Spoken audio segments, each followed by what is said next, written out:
Good morning, everyone. Hope like everyone is doing well. So I know I'm supposed to actually start by greeting our esteemed guests, starting with Professor Wiseman Koshu, and his wife, Miss Nondima Nkoshu, our dean in the Faculty of Humanities, Prof. Maseko. Um, Dr. Mangomam Timka, the acting director at Raymond Mhlaba Center, which is hosting this masterclass today. And the academics in the university, in the administrative staff in the university, and our beautiful Mhlaba students. Hello, everyone, and welcome to our masterclass today. So where we're going to be having what very powerful and important engagement in terms of, like I will say, if I will put it like our wealth as Africans. Okay, right now, like what I'm gonna do is to call upon Professor Pamela Maseko to actually do the official welcoming of everyone. Thank you.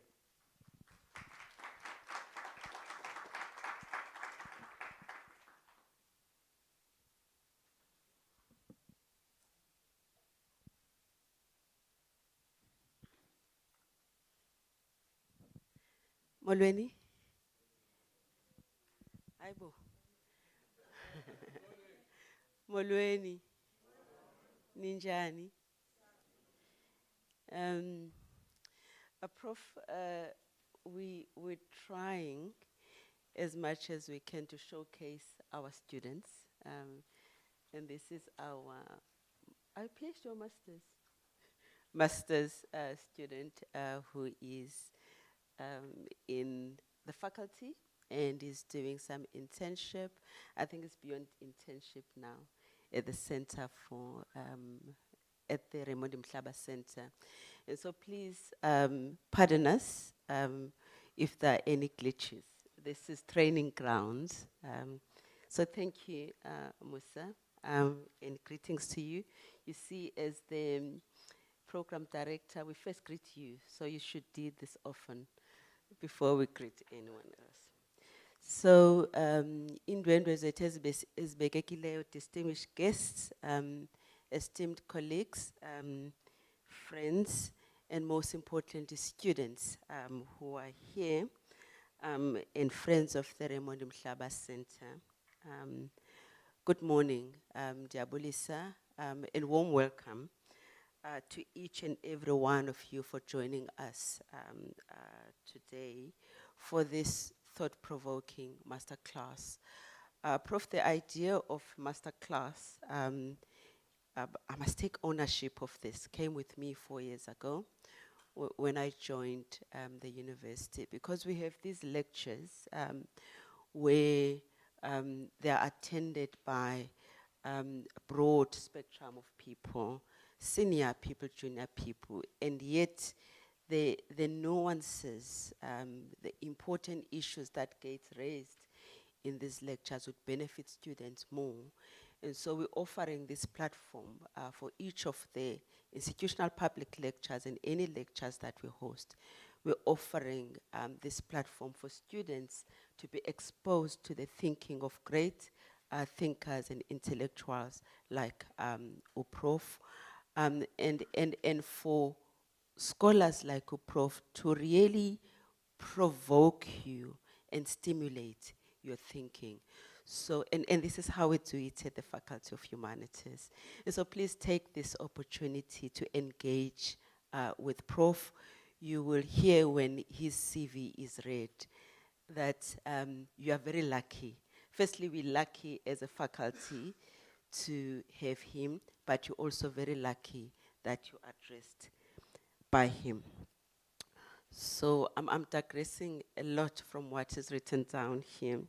So welcome to this masterclass that we're hosting as a faculty of humanities at Nelson Mandela University. It's a privilege as the Executive Dean of the Humanities Faculty and Chairperson of the Advisory Board of the Raymond Mhlaba Center to open this session and extend our heartfelt gratitude for your presence, whether in person or virtually. I understand that there's quite a number of people who are joining us virtually. We're particularly honored to have our guest speaker, as we said, a keynote speaker today, Prof. Ngutlu, whose recent book, Purposeful Leadership for Africa in the 21st Century, published just last year, promises to enrich our discussions today and beyond. Thank you, Prof, for accepting our invitation. I was just sharing with Mhlaba that we had to lock this date early in the year because we know that you are in demand. And thank you for really keeping it locked for us to be able to engage with you today. And of course, we also extend a warm welcome for joining us with Udata. You said you were sitting there so that you can stop Udata when she's talking longer. And I'm strategically sitting next to her so that I can stop her when she's stopping you. And a special welcome to our respondents, Gabriel Chenison, and of course, Mr. Khantimpai. All these people you see on TV, and Mandela, we bring them here. I hope you take notice of that. And of course, the facilitators, Musawe Nkosi and Unangamso Days. I also wish to acknowledge Dr. Ongama Mtimka, the acting director of the center, which is hosting us today, as well as Ms. Ntabi Nkosi, who is joining us later at the lecture. Today we gather under the banner of Raymond Mhlaba Center for Governance and Leadership to grapple with this compelling question, the Africa-Asia paradox. Why have abundant resources and rich culture not driven post-colonial economic transformation in Africa?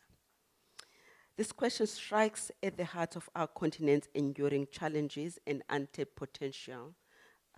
Africa, with its vast natural wealth, from minerals, the land, arable land, the oceans, to vibrant biodiversity, and its profound cultural heritage, rooted in the philosophy of Ubuntu and values that, as Mandela, we also aspire to, values of respect, communal innovation. All these should, in theory, be a beacon of post-colonial prosperity. Yet, as we reflect on decades since independence, or let's say since 1994, we must confront why this has not fully materialized. Is it governance structures that falter, leadership that lacks purpose, or perhaps systematic barriers inherited from colonial legacies and apartheid legacies that continue to hinder equitable growth? I'm not going to talk about any of this because we've got Prof and respondents who are engaged, who are going to be engaging with that. At Nelson Mandela University, our institutional research themes such as social justice and democracy, environmental stewardship and sustainable livelihood, and innovation and digital economy, just to mention a few, provide a framework for interrogating these issues. Within the humanities faculty, we advance this through dedicated niche areas. And if you've attended our engagements, you'll know what those are. So it's African vernacular studies. It is African womanhood and gendered histories, public management and leadership, arts and entrepreneurship, ocean cultures and heritage, African philosophy, and peace and security studies. So we've got these 8 thematic areas around which we seek to engage with society through the intellectual project.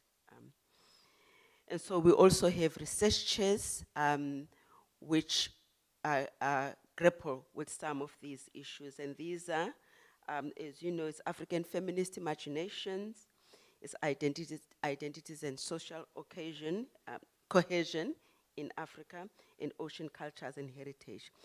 These themes and the research chairs underscore our commitment to revitalizing the humanities, which we know is also one of the strategic trajectories of the universities, which we have taken on as our intellectual project in the faculty. So we are using these themes to reimagine Africa and using them to awaken African scholarship and fostering transformative potential across disciplines. By centering humanities in our academic project, we aim to cultivate thoughtful, compassionate, and just societies addressing the social, political, and economic crisis that one of our speakers in the same lecture series highlighted in 2023 when we talked about the crisis that we find ourselves in Africa at this point. This masterclass, therefore, aligns seamlessly with our vision, urging us to draw on Africa's rich cultural tapestry, not as a relic of the past, but as a dynamic force for future leadership and development. It echoes the calls from all our lectures. And so, if I said before, these are not nice to have. It is not, Prof could be doing something much better. Kanti, Mr. Pai could be doing something much better. So we are not doing this, for me at least, as a tick box, but we want it to be taken seriously as the issues that should add value to firstly, our curriculum. I'm talking to the lecturers here. I see Professor Breakfast, Mr. Kikaba, and lots of them are soon to be Dr. Mukele at the back there. So I'm talking to you that these are not just issues that we should just engage about today and leave them. These are the issues that when you transform, when you recalculate, Dr. Mtimka, we should be thinking about what can we hypothesize and advance as a thinking of Africa from the inputs that would have been given here today by Prof. Ngushu and our respondents. What is Africa thinking? Because one of the weaknesses that we have in the academy, we continue to say that we need to decolonize the academy. We need to decolonize the curriculum. But when we advance even decolonization, we draw from knowledge systems or thought systems that have emerged outside of Africa. And we say we're short of thinkers. So we've got people like Prof here. And so I want to challenge you, Praise, as you come in there in public management and leadership. I want to challenge you that today, take out something that you will take to your class and say, this is the thinking of Prof, and let us make sense of it and start building theories based on the thinking of people from the continent. And so as we delve into these discussions today, let us remember Nelson Mandela University's motto, change the world. This is not just a slogan, it's a call to action embodied in fora like this, where we interrogate paradoxes to forge solutions. I'm confident that today's exchanges will inspire purposeful steps towards an Africa that harnesses its resources and culture for inclusive prosperity. And before I conclude, let me please extend an invitation to you to attend the lecture starting at 4 this evening, same building below at the auditorium. Please, after today, after just now, after the masterclass, you will hear what Prof will say, and you will want to hear what he will say in the evening. So without further ado, I invite Umusa again to come and introduce Prof Ngudlu. Thank you very much.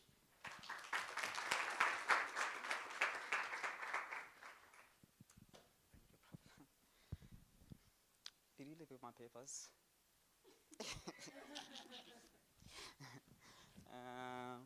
Okay, thank you very much, Prof. Okay, and also thank you as well, like for keeping on, like kind of I'm making people understand that I'm still in work in progress. And yeah, like I want to greet again the people who just have joined us, the academics, the students, and also the administrators in the university.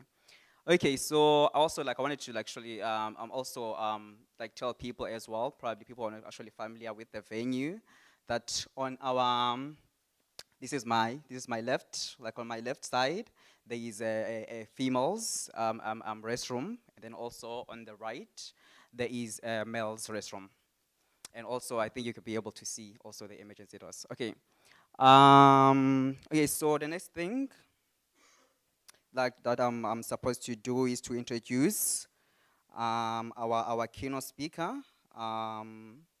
who's gonna be engaging with us on this important topic. Okay. So, Prof. Wiseman Kuhlu is the former chairman of KPMG South Africa. So I'm not sure people are familiar with it, but like it's one of the I think it's the top 5 accounting firms internationally in South Africa. Yes. And he has held that position since 2018. So as I said, like KPMG operates as a global network of independent member firms offering audit, tax, and advisory services, working closely with clients to help them mitigate risks and grasp opportunities. So before joining KPMG, Prof. Nkundlu served in several distinguished leadership roles across business, academia, and public service. So he was the principal and the Vice Chancellor of the University of Transkei from 1987 to 1991, and later became the Chancellor of the University of Pretoria, a position he held for 15 years until June 2022. So in recognition, which is something which is recent, in recognition of his leadership and lifelong commitment to education and empowerment, KPMG South Africa and University of Pretoria has recently launched the Prof. Wiseman Kuhlu KPMG Scholarship to honor his retirement. So the scholarship celebrates his contribution to the sustainable growth of accounting profession and his dedication to developing young leaders. So Prof. Kuhlu has also served as the chairman of the Development Bank of Southern Africa from 1995 to 2000, and as an economic advisor to former President Thabo Mbeki. He led the South African Institute of Chartered Accountants for 2 terms as the president, and was a trustee of the IFRIS Foundation between 2013 and 2018, overseeing the development of global accounting standards. So he holds a special place in South Africa's history as the first Black African to qualify as a chartered accountant in 1976, and continues to champion transformation in the profession. He is also the patron of Nkotlu School of Accounting at the University of Fort Hare, which reflects his passion for developing black accountants and ethical leadership.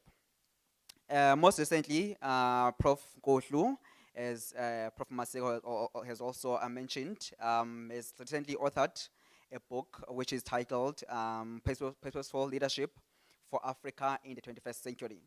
So, so this book, like I went there and like and kind of did some research because I haven't gone to the book like myself. But the book actually explores strategies and qualities and policies needed for an African renewal. So aiming to reposition the continent as a strategic and a competitive global player. So the title for today's masterclass is The African Asia Paradox. Why have abundant resources and rich culture not driven post-colonial economic transformation in Africa? I believe like a prof is gonna be able to help us to be able to unpack the important questions around the topic.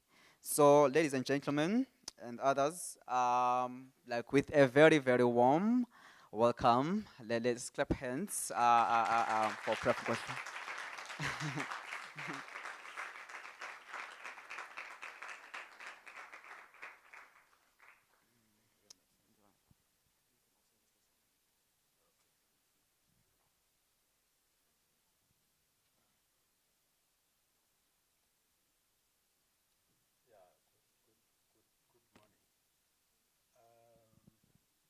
I'm not sure how I'm going to do this.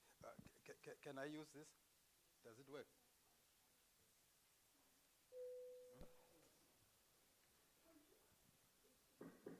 It's working. It's working.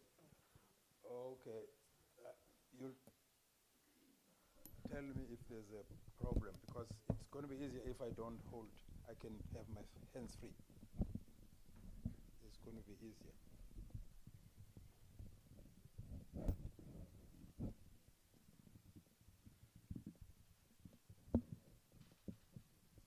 Yeah. Yeah, I think I'm going to stand, and then when I'm done with my remarks, I'll sit down so that then we can have an engagement. Well, good morning. Thank you to Nelson Mandela University for inviting me to spend this day with you on a subject that is very dear to me. I thank the director of the center, you know, that I've interacted with all this time, Dr. Ongama Mtimka, for looking after me, and we're carrying on until we get to this day. And of course, Professor Pamela Maseko has also started the communication earlier on. I'm grateful that it has been possible for us to work towards this date. This is a very important subject that we're going to talk about. And let me explain how I'm going to approach it. As it has been explained, I've recently authored a book on a related topic that covers the ground that we're going to cover today. It's entitled Purposeful Leadership for Africa in the 21st Century, so that you understand where I come from.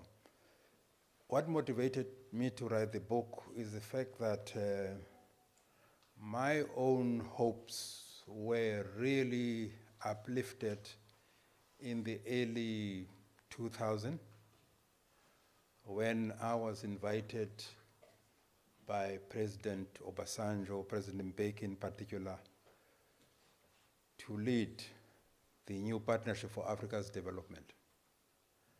That was a program of the African Union that was formed to really support the ambitions of the African Union.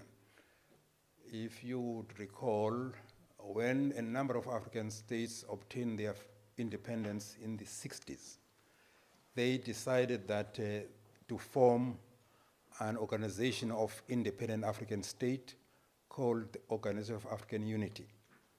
That organization was inaugurated in 1963. The ambition of that organization was to fast-track the formation of one Africa, Africa as one united federation.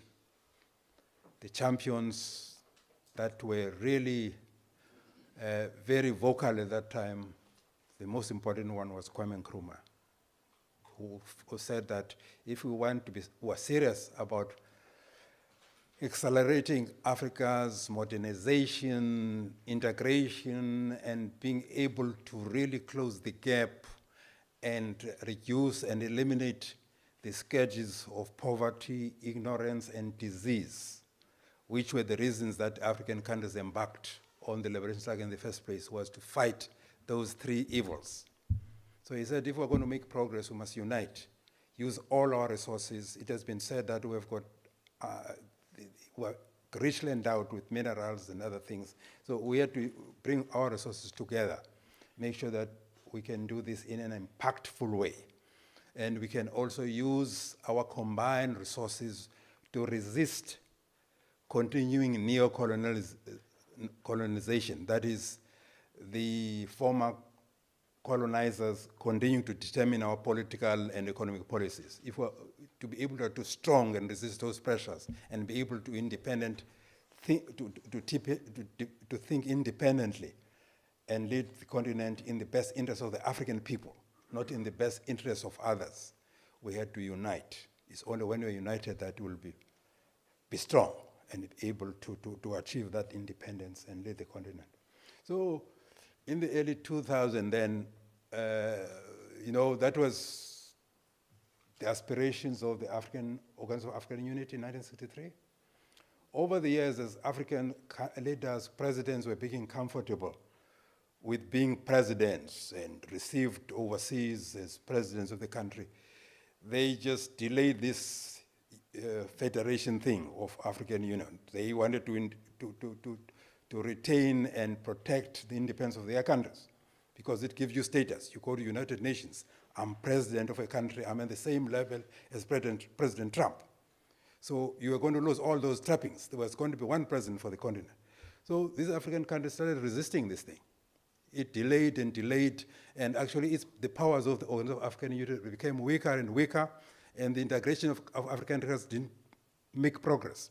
Individual African countries continue to strengthen their ties with their former colonial powers, with African countries not really being integrated with each other. What happened as a result? All our policies were directed at creating better conditions in Africa for the prosperity of international capital, rather than the advancement of our own people. So really, then this led to a crisis, as we must be aware of this.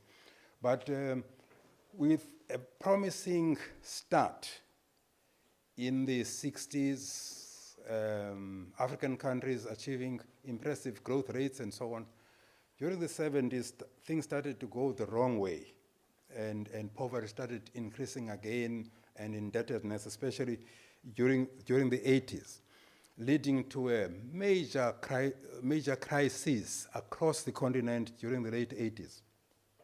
A number of countries, those that really received a lot of attention was the complete collapse of Liberia. I hope you'll remember that. Liberia collapsed completely in the early 90s. Sierra Leone collapsed completely. And Nigeria fell under a dictator called, what's it, Obacha? Yeah. I'm glad that the African is here. We're going to remind me. He was terrorizing the Nigerian people, killing his opponents like anything. So, and then of course there was Arab Moi in Kenya. There were dictators all over, just using the state to enrich themselves and a few educated indigenous elite around themselves. That's what was going on. So because of that, the African countries almost collapsed. They become heavily indebted to the World Bank and IMF and so on and so on. And because of that crisis, and of course the increasing genocides actually in Africa, culminating in the genocide in Rwanda in 1994, African leaders realized that there was a need for a new start, a new beginning of the African continent. And that opportunity was further boosted by the fact that for the first time in the late 90s, the African continent, all African countries became free. 1994, South Africa obtained her independence, her freedom, democratic regime in 1994. And Nigeria, after many years of military rule and so on, also became a democratic elected president, was elected Obasanjo in 1999. So, and then of course the world was excited by the fact that we were entering a new millennium. So, and again, the fact that we're starting a new millennium, and also the fact that the communist world had collapsed. In 1989, if you recall, there was the collapse of the communist world, and then there was this excitement. What is humanity going to do now? Scholars all over were saying, this is a great opportunity. It has never been like this. What are we going to do with all these big challenges that we faced as humanity? What are those big challenges? Poverty. There were still big numbers of people living in poverty, in spite of the wealth in America and other places.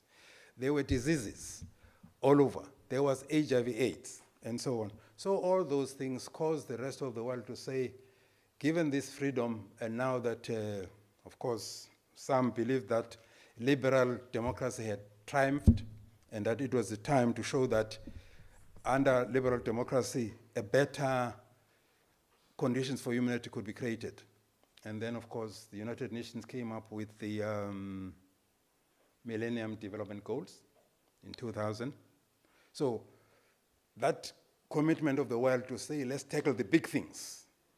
Ignorance, in other words, make sure that there's universal primary education in all over the continent, and uplift the levels of education in Africa, uplift the levels of health facilities, and also uplift growth in the excitement that.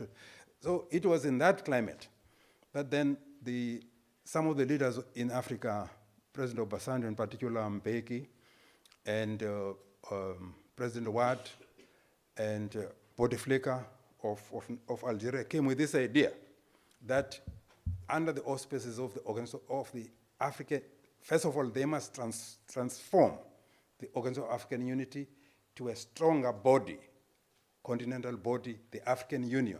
The African Union, remember I said Organization of African Unity was established in 1963, and it transitioned to OAU in 2002. That was inaugurated in South Africa under President Mbeki's leadership. So they came with this idea that let's, in addition to the AU, it must be supported by a program of economic integration of the continent, the New Party for Africa's Development, to accelerate our integration and strengthen our economies. Because again, to say, let's deal once and for all, as African leaders acknowledge that the collapse of our economies in the 80s and early 90s, that collapse was caused by the global conditions, but in addition, it was bad leadership by ourselves as African leaders. They acknowledged that and challenged their leaders and said, from this point onwards, as African leaders, let's take ownership and responsibility for doing the right things in our countries. So this was the big thing. We are going to take as African responsibility for ending the wars in the African continent. That's what they did. So the South Nepal was born. And as I say, as a young man then, I was very excited to be given the privilege of heading this organization as the technical head of that. The leadership was with the presidents under the African Union. I was the chief executive secretary of that. I believe that Africa was together, and we're going to defeat poverty, we're going to defeat diseases, we're going to end the wars in the continent, we're going to end the stigma of being the least developed continent in the world, as Africa. So I said, this was it. I packed my bags, went to Addis, and worked for the African Union under this program for 5 years. Those were exciting days. We traveled the continent, we traveled the world, and traveled universities. I'm sure I did get here as well. That's why I got a doctorate from this university, honorary doctorate. It was during in the course of that work, because I was telling the world that Africa has come, and we are going to really transform ourselves and modernize our systems during that time. It was great. We made great progress, and there were many NEPAD research centers that were established, a number of universities. Things were exciting, and we started a number of initiatives working with other African countries. Yeah, but then this disease of African leaders not being able to work together started eroding this big vision. My great presidents found it difficult to find successors, to work with other presidents, so that NEPAD could be sustained. That dream of the organization of the African Union to really demand and make sure that African leaders lead with responsibility and respect the human rights of their people and work in the best interest of their people, stop stealing from the poor. That voice started getting dimmer and dimmer and dimmer. And there were big crises, like, for instance, when things started to go wrong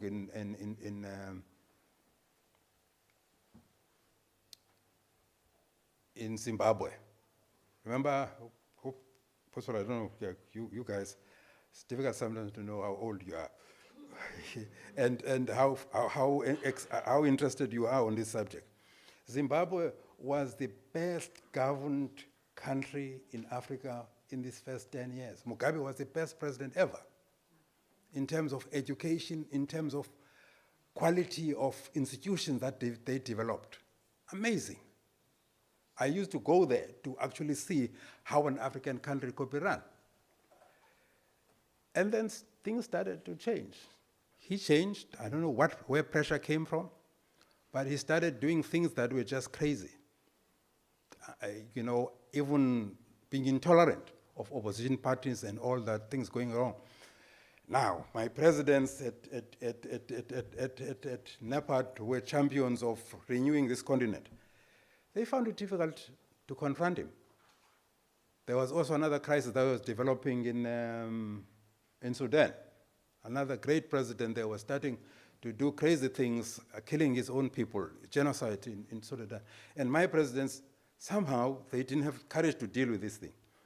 I started asking myself, where am I going? Can I still go out there and tell everybody that Africa is renewing itself? We're in a renaissance. We're defending the best interests, we're advancing, we're restoring the dignity of the African people, and so on. Can I still going out and saying that? I started doubting myself. So I left. But I never lost that dream. And then all these years, I've been asking myself, can this thing really happen? Can Africa, given its resources, its cultural diversity and richness, can it close the gap between itself and the developed countries? In particular, solve the stigma of being the least developed continent in the world, with numbers of poor people increasing in the 21st century, when in the rest of the world, poverty has been defeated. Those numbers are reducing. It's only here that are increasing. I'm not talking percentage. I'm taking the numbers of people are developing. In South Africa, how do we justify that 30 years in our freedom, over 56% of African people live in poverty. How do you explain that? When we obtained our independence at a time when there was so much knowledge about how to develop a country, what policies are necessary, how to establish your bureaucracy and give it the power to actually run. How do we explain that? You know? So I've been battling with this thing. So not having any power, not because I'm in a retirement phase, I'm not eligible to be a civil servant or anything. So I resorted to writing books. So let me write books and say, this, and tackle this challenge. So what I want us to discuss today is two questions really coming out of this. I'm just going to use this introduction actually to just provoke you thinking further. I want us to have this conversation with you. I don't have answers because I'm grappling with these things myself. The question I'm asking, I want us to grapple with. You know, in South Africa, I know that we're a non-racial South Africa. I respect that, and I'm a great one to believe in the equality of all human beings. But I've got this question. I'm saying the majority of people in this country are the indigenous African people who were in this country before the arrival of the Europeans. Those indigenous people are the descendants of the Khoisan people, of the San people, of the African nations that were here, whether ngamaXhosa, amaZulu, amaPedi, abeSuthu, all that. Those people, the descendants of those nations that were here before that, still constitute the majority of South Africans. If you go to the continent, the rest of the continent, the people who constitute the majority of South Africa, over 80%, are those people. And again, concentration of poverty, of underdevelopment, of hopelessness is among the majority, those people who constitute the majority. What I'm asking, how do we feel as descendants of these big heroes who fought great wars with inferior weapons, made great sacrifices? The Khoisan people, the San were almost exterminated through genocide. And Africans, the Khoisan and the African nations, we stood that for over 100 years fighting those wars. And then in the end, after the Second World War,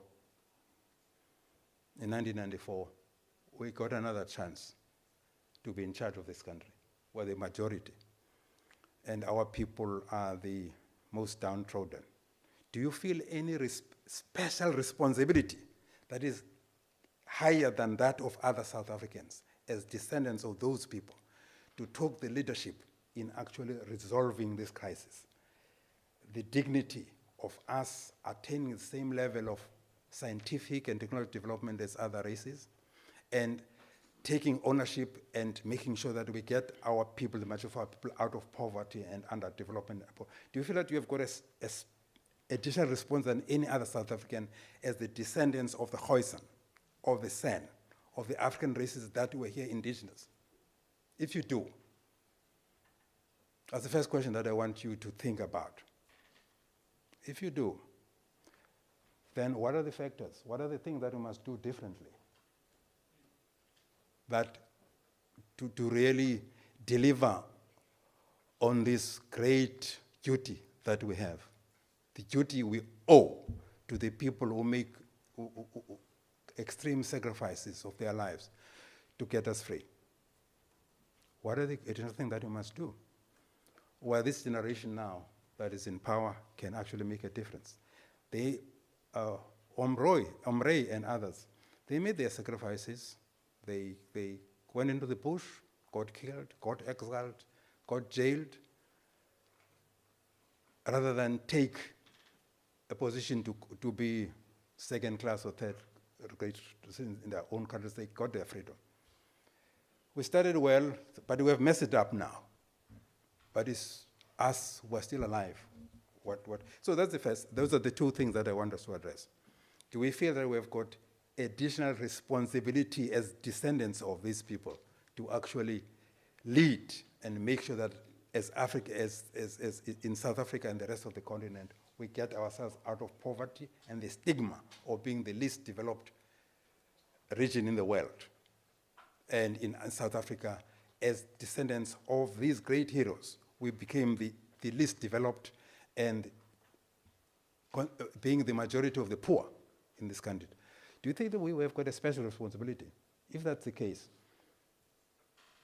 what is it that we must do differently? Because if we continue on this trajectory, I'm afraid come 2050 and so on, 60% of poor people in this country will still be the descendants of the indigenous African people here that I've referred to. We can't just continue on this track. Or if we continue on this track, aren't you ashamed of yourself? Because it means you are the beneficiary of all those sacrifices.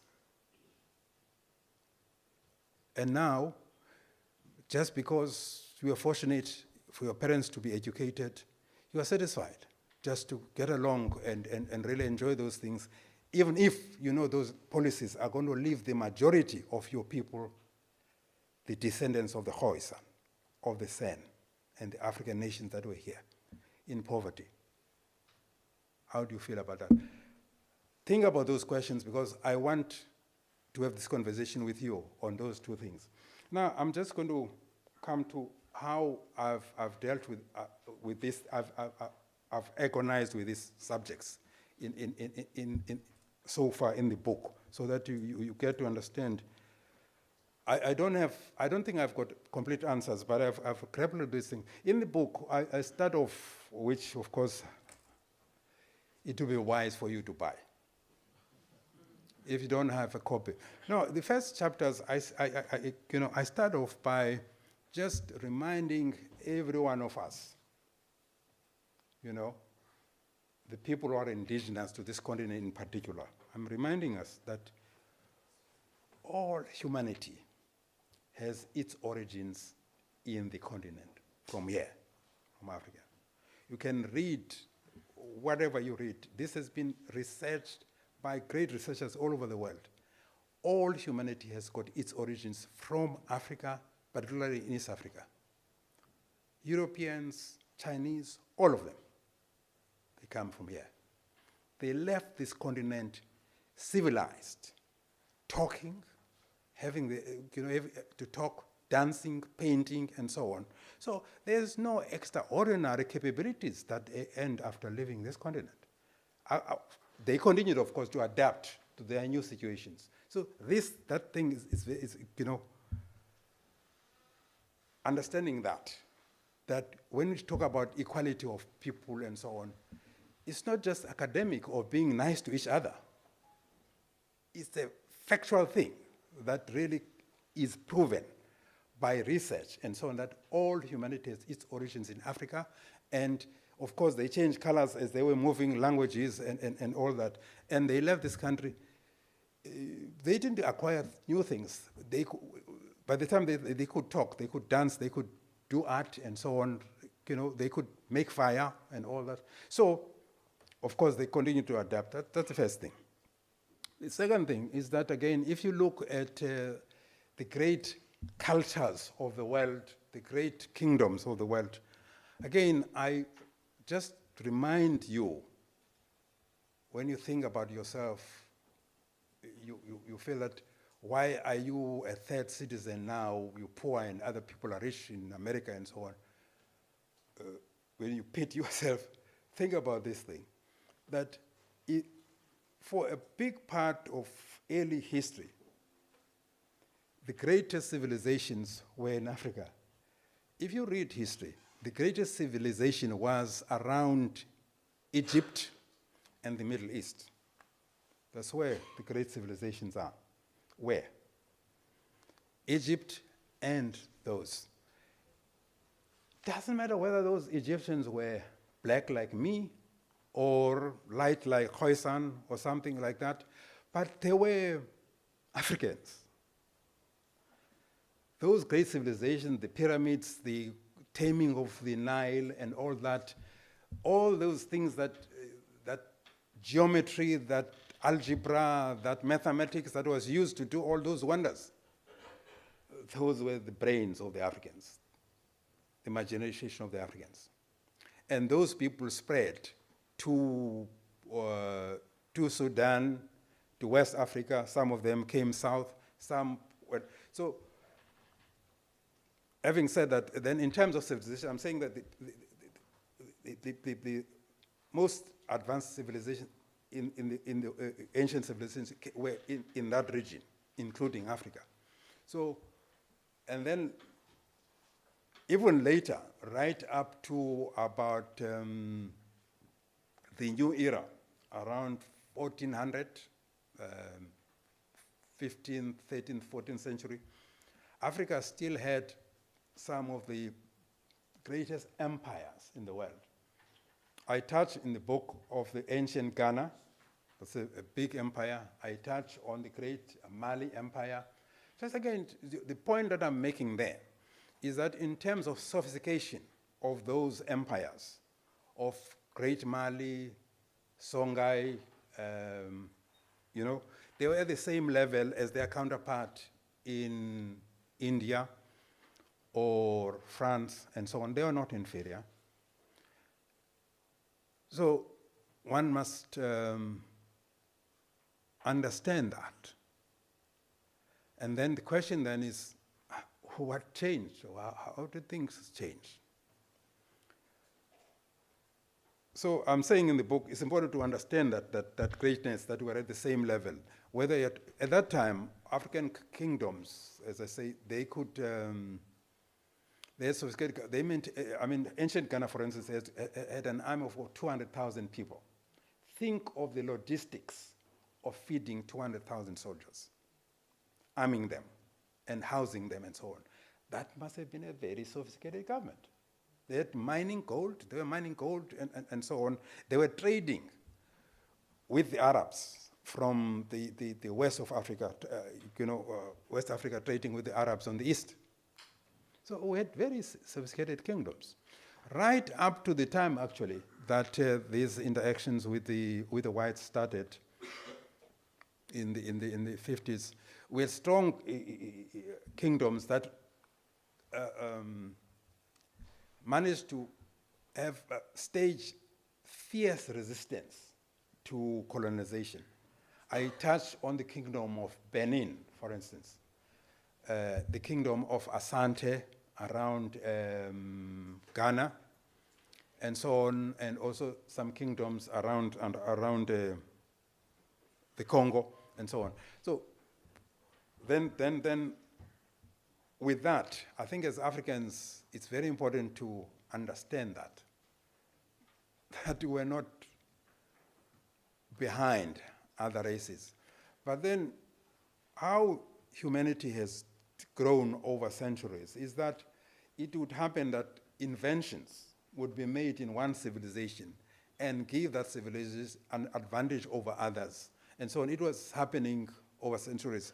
To give you an illustration, the reason that Muhammad, the founder of the Muslim or Islamic faith, was able, within a very short time, from the 7th century, to grow his kingdom, to conquer the Middle East, the North African countries, Portugal, to Spain. It means they had superior weapons. They had superior culture and science to the Europeans, to everybody else. That's why they could conquer such a big chunk of the world. So, in a way, during that time, when they had that advantage over other civilization, it means you can say that was the Arab Renaissance from about 800 AD, say for instance to about 1300, 1400 AD. That was the time of Arab supremacy in terms of war technology, in terms of science and all that. Now, that was the Arab part. And then there was also another very important renaissance that again proves that, you know, civilizations and advances in science are not linear. From time to time, some civilizations would leap ahead of other civilizations. Another important leap forward was achieved by the Chinese around the 9th and the 10th century AD, when, during the Song dynasty, the Chinese managed to invent gunpowder, managed to invent printing, and also in meteorology in terms of iron, steel, and so on. They achieved great advances, far ahead of Europe. And during that time, actually, you know, building on that, the Chinese were the first to cross the seas, to build ships to cross the seas, far advanced than what Columbus used to cross to America later on. They were far advanced than themselves. But then the cultures of the Arabs, of the Chinese, possibly were not as aggressive as those of the Europeans, because they used that their technological advantage over civilizations, that possibly to achieve marginal advances in terms of territory. They wouldn't cross seas to go and conquer South Americans. They just said their neighbors, they would conquer their neighbors and advance that way. Not as ambitious as the Europeans. But then another leap in science and technology to a level leaving other civilizations behind, in the same way that the Arabs had achieved a leap ahead compared to other civilizations from about 800 to 1300 and so on. Same thing happened now in Europe around the 14th century. What we call when we talk about Renaissance, we talk as if that was the first Renaissance. There were many Renaissance rebirths before that of the Chinese, of the Arabs, and so on. But the Renaissance that you possibly all of you have read about it is only one, is the one of the Europeans around 1400. That's what changed the world, as I say, in terms of empires, in terms of sophistication of economies, and so on. African countries were the same level. But what happened then is when the Europeans had achieved the advances that they achieved from about the 16th century onwards, their ambitions were different possibly than those of other civilizations that had similar advantages in the past. There were a very militaristic culture in Europe, much more aggressive culture than other nations. There was so much competition among the European nations that as they were acquiring new technologies, the first thing that they would think of is, how do I use these new technologies to get ahead of my competitors in Europe by getting wealth that other Europeans do not have and producing weapons that other Europeans do not have. That's why when these advances in science and technology started to happen in Europe, they used those to conquer other civilizations much more aggressively across the seas to do what they did. And then, of course, it was during that time of scientific revolution that led to the Industrial Revolution that Europeans started to conquer the rest of the earth, to get that, because of the culture of competitiveness and military aggression. They used the advances much more aggressively to subdue other civilizations, including Africa. Now, for me, this is a very important thing to note in history, how we came to be where we are. For me, the early years of this interface between the rest of the world and Europe, they were not as destructive as the later years. In the early years, say the 16th century, 1500s and all that. The difference in weapons between Europeans and other civilizations was not that great. Of course, they had more advanced guns and all that, but it was easier for other nations to, the mentality of entrenching their superiority over their nations was not yet developed very strong in their own culture. So what would happen is that if Europeans would come to the Cape, for instance, and find the Khoisan in the Eastern Cape, in the Western Cape, they would of course come with superior weapons, fight them possibly and defeat them at the first round.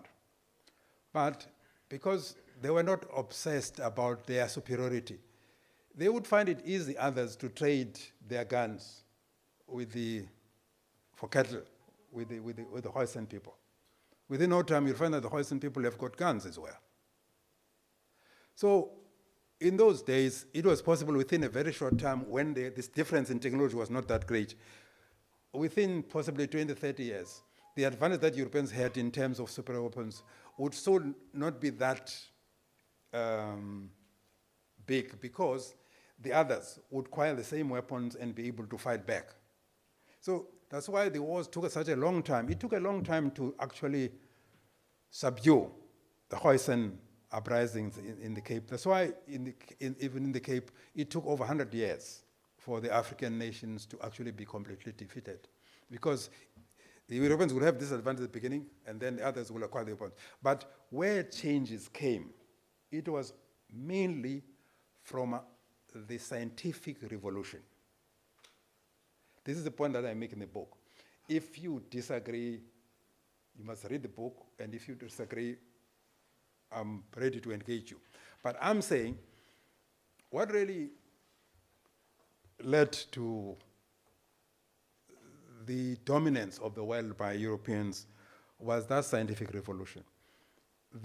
What it brought about was it increased the gap in science and technology between Europeans and the rest of the world.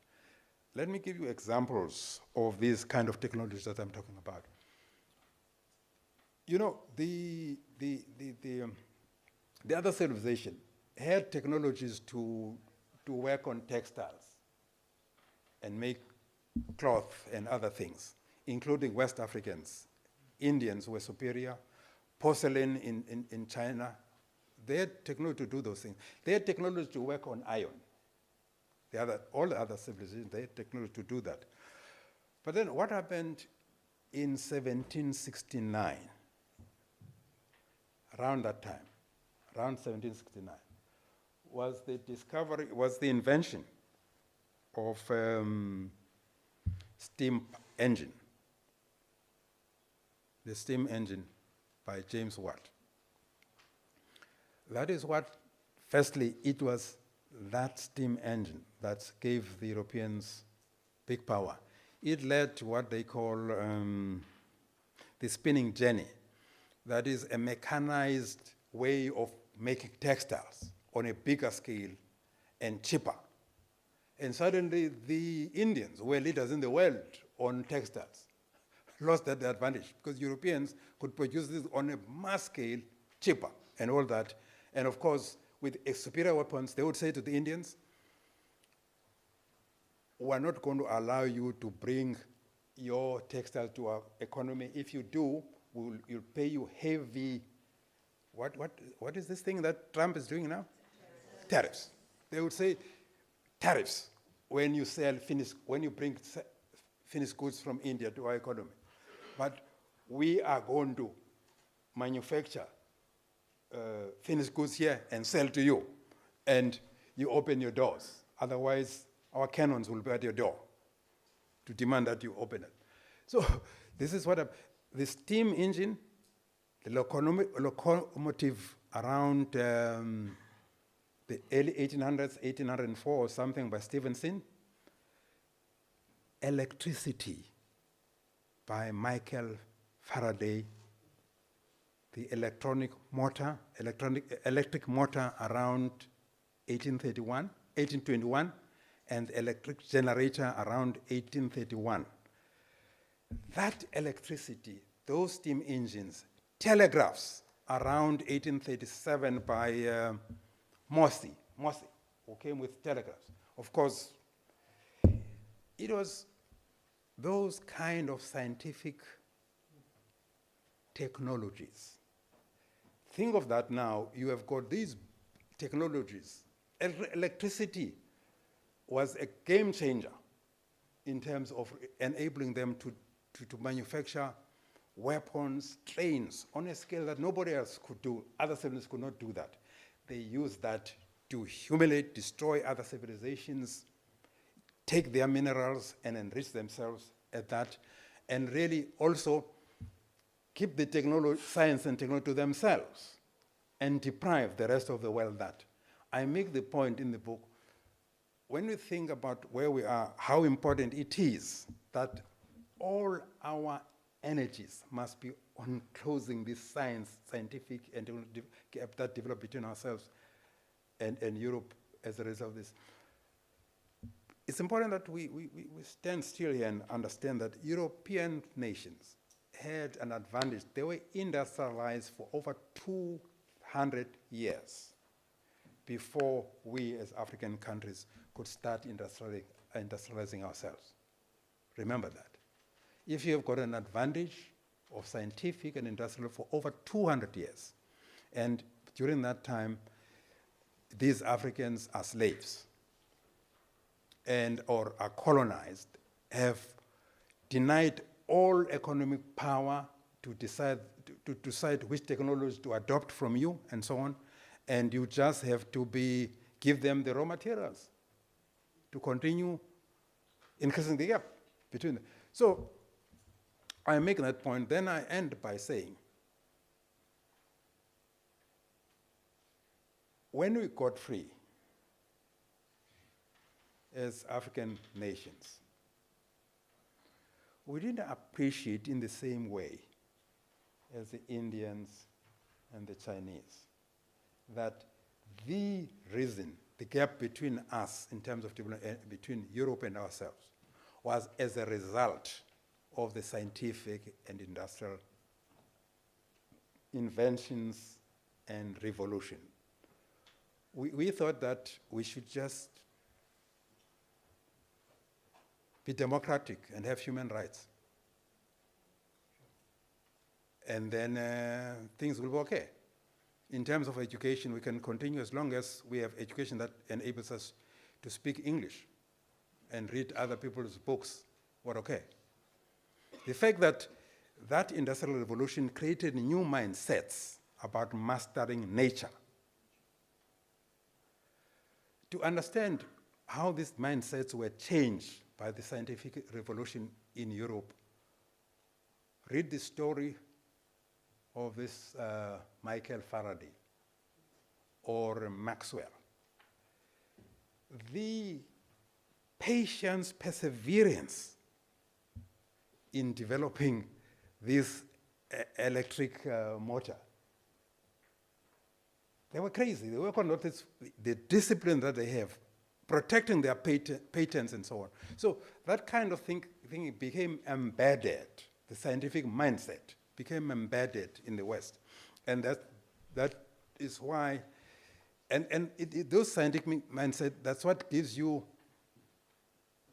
capacity and capabilities to master nature and be able to produce medicine to defeat disease, to actually develop more complicated implements and technologies to create products that really you can flood the rest of the world and really keep that knowledge to yourself. So I think for me, when we became free, the fact that we had to close this gap if we want to catch up with the rest of the world, we didn't get it as clearly as the Chinese and the Indians got it. I'm going to end up by saying, in reading then, trying to understand this thing, because this is what this book is about, trying to understand this thing.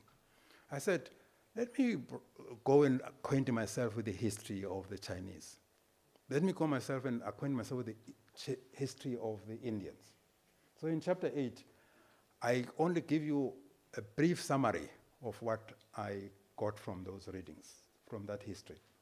Not only reading them from the perspective, from what is written by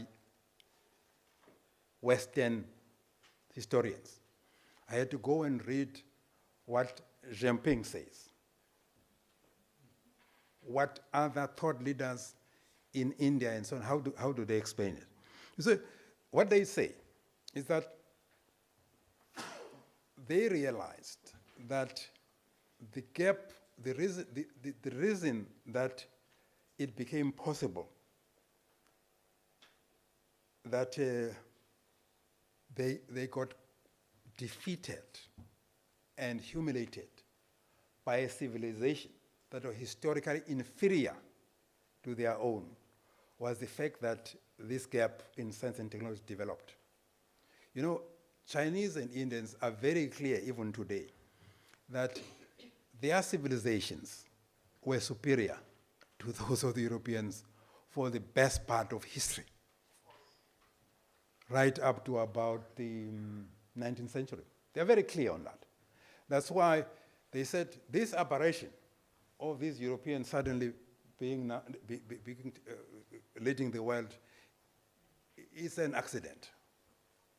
Let's just go and study the ideas that have made this possible.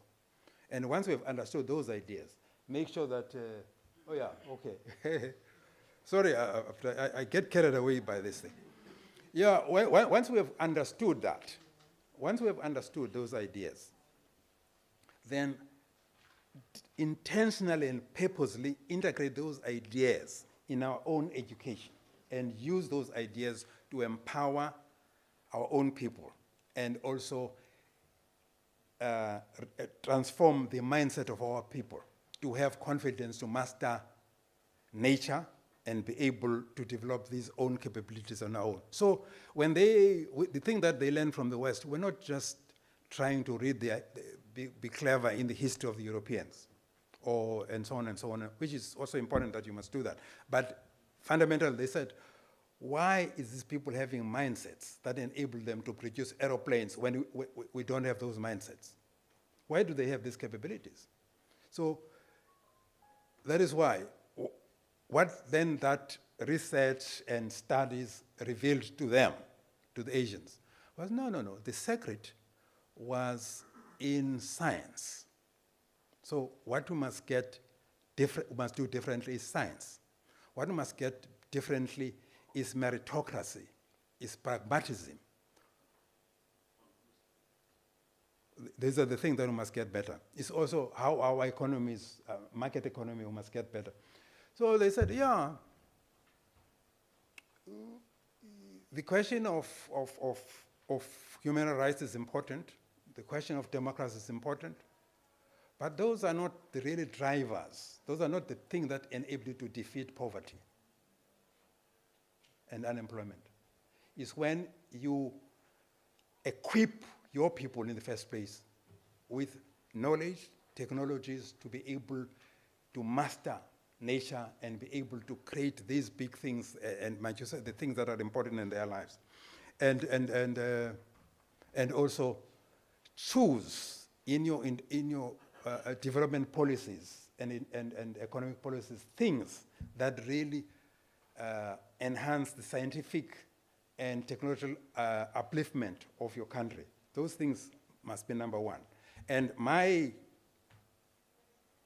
text yam in this book, indeed, we missed that. Our focus has not been on the thing that really has caused the difference between us. If we really want to overcome poverty, unemployment, and all the things, stigma of being the least developed continent and also being the least developed people as Africans in South Africa, let's say what have we done about this mindsets and this capacity that the Indians and the Chinese have addressed and we have not addressed. So that's my thesis here. And then, of course, as I said, it's my introduction. I'll just leave it at that. So really, let's have that conversation. I'm challenging you. I'm putting my own thesis here. I'm saying that, firstly, I believe that as African people, as descendants of the Khoisan, of the San, and of the indigenous African nations that were here, fought the intruders, and because they wanted their right to actually continue developing themselves.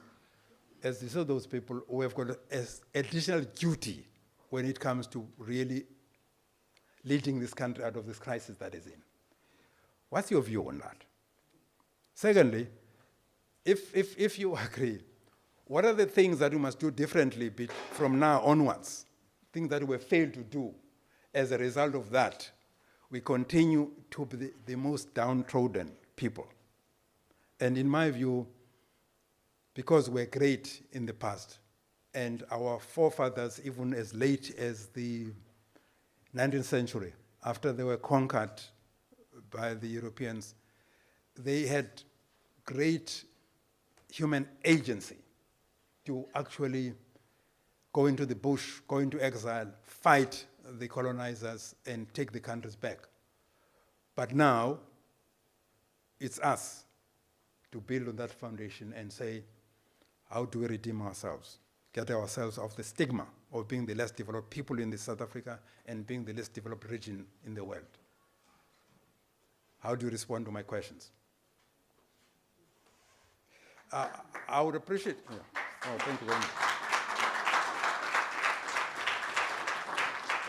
Yeah, I would appreciate your assistance with the questions so that I don't miss any. And again, remember, these are not questions, also engagements. Your own views. Have I missed something in terms of saying, oh, am I right, for instance, in saying that as the descendants of those nations that I've talked about, we have got an additional responsibility in doing something to close this gap? If you could, you're free to disagree. We can say that we're all South Africans, all of us have got equal responsibility, and you say nothing special about that. It's also fine. But I just want to understand, but of course I'll tell you that I disagree with you. But in any way. Yeah, okay, there's a hand over there. So we'd appreciate, if you don't mind, that the respondents come in and then we take the questions. Oh, sorry. I've forgotten sorry, it's my mistake. No, I could say, I was tempted, I saw a hand over there. And okay. Okay, no, I was actually going to say the same thing as well. I think you can sit properly. Yes. I was going to say the same thing in terms of Q&A. My colleague, of course, facilitator, Ms. Daisy, is going to be doing that. No, like I wanted to thank Prof with this powerful, very, very, very powerful engagement. I believe probably this is gonna be because Ms. Daisy is gonna come to finish the last part of the second half of the masterclass. So I think I'm a little bit taking a little bit of my privilege today, to be able to comment, because probably because of time I might not be able to comment. So also what I've actually got from what was being presented by Prof in terms of leadership, and also the problem around leadership. I remember last year, Doc, when we had that post-election debate with Advocate Moses Kakhane, Oyama Babandla, Nthabiseng Moloko, was it Pasha? Was Miss Pasha? Nthabiseng said something which I think is actually very much valuable in terms of leadership. If we're saying probably leadership, which might be the problem, that if we don't have servant-hearted leaders in Africa, then there's nothing which is going to change. So I wanted to make actually the comment in what Prof was saying, and also just to remind people on the main question that is being inspired as well by Prof, do we have the hunger, do we have that zeal, that passion of taking the responsibility of changing the status quo of South Africa and Africa. And also I wanted to make a last announcement that also in terms of the book as well, and that is going to be sold at the university shop. And actually, it's going to be at quite a very, very reasonable price. Very reasonable. Okay, so thank you very much, everyone. So I'm going to welcome Mr. Yise to take over.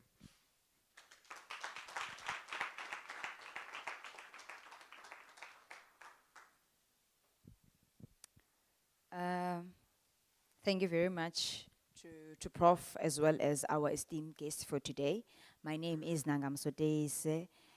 Prof raised a very important question today. In fact, a very important theme that we should focus on, social responsibility that we have as Africans to change the way Africa is today.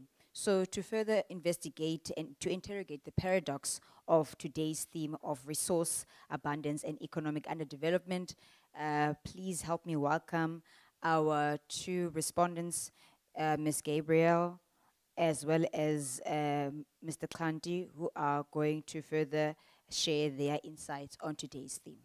Thank you.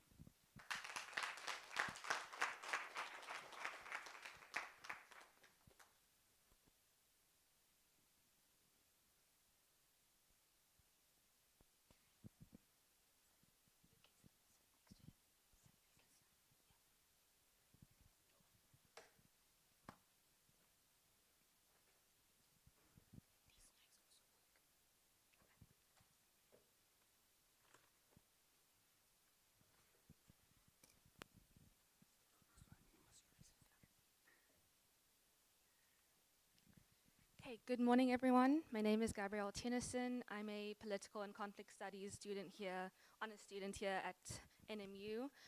So thank you so much for that incredibly insightful talk, Professor Nkulu. It was amazing.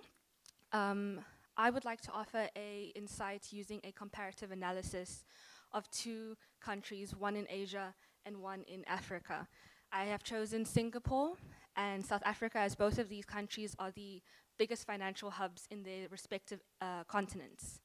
So I'm going to be taking a comparative analysis from the view of leadership and leadership style and the history of post-colonial leadership in both of these countries. So starting with South Africa, we of course know we had a very long colonial period from 1652 when the first Dutch settlers came to 1994 when apartheid officially ended. And it left us with a legacy of unequal land ownership, structural inequality, a struggle to transform institutions, our service delivery, and a continuous dependence on our resource economy. Our first leader, post-colonial leader, was of course Nelson Mandela, who had a huge focus on reconciliation and political stability. We then go on to Thabo Mbeki, who initiated the GEAR policy. So the GEAR policy is growth, economic development, and redistribution. And this is where we saw the huge income of the black middle class. Next up, we have Jacob Zuma, where we saw quite a huge corruption scandal and a huge erosion of investor confidence, both locally and internationally. And of course, currently under Cyril Ramaphosa, the huge emphasis of the leadership was on economic recovery, but so far we have seen very limited structural change. The pattern that we see throughout all these leaders is that the focus of change is all the same. We are still dealing with racial inequality, we are still dealing with racial exclusion, growing unemployment rates. It is the same problems throughout all.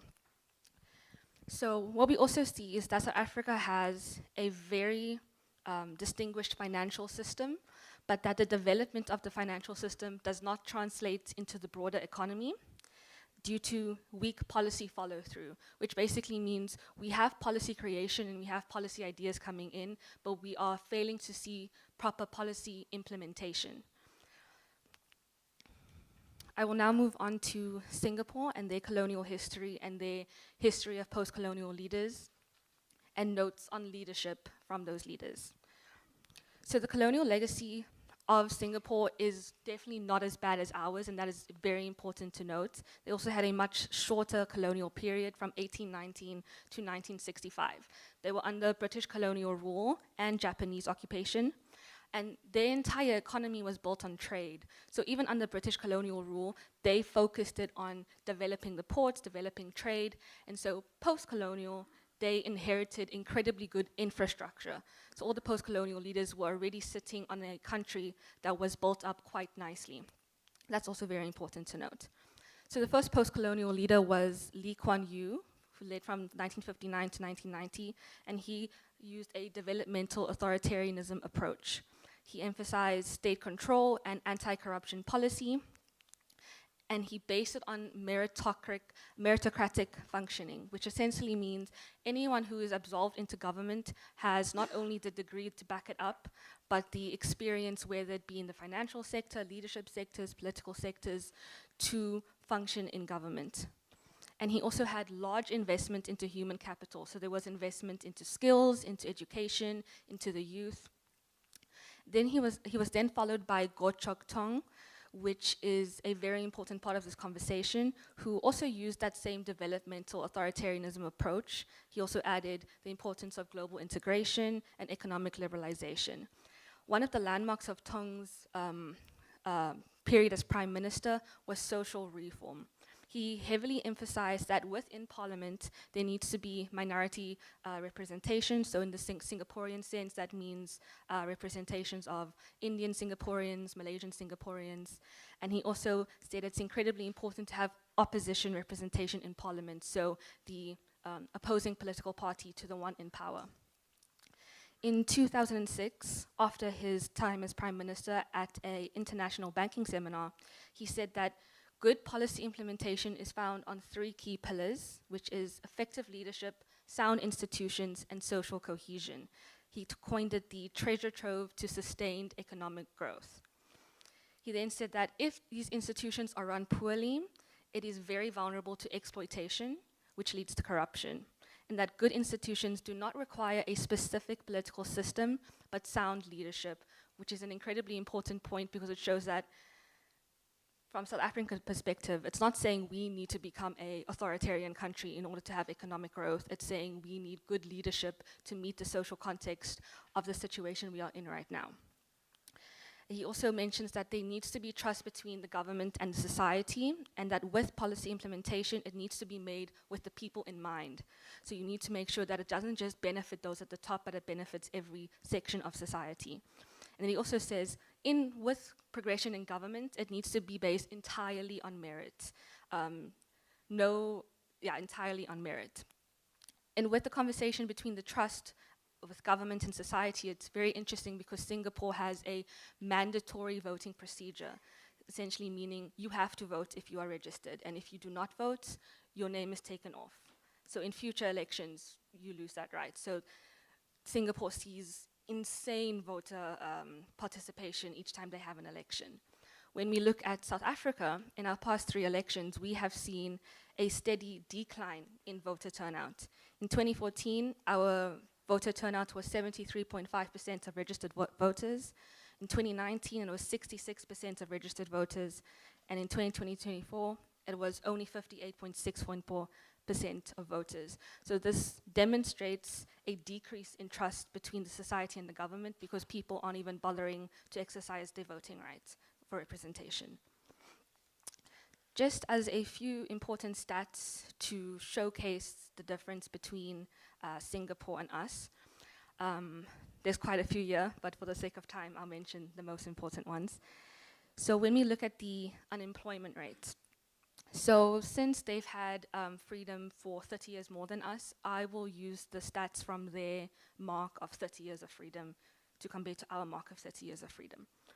So currently our unemployment rate is at 33.2%. Our expanded unemployment rate, which includes workers who no longer bother to apply for jobs, is at 47.9%.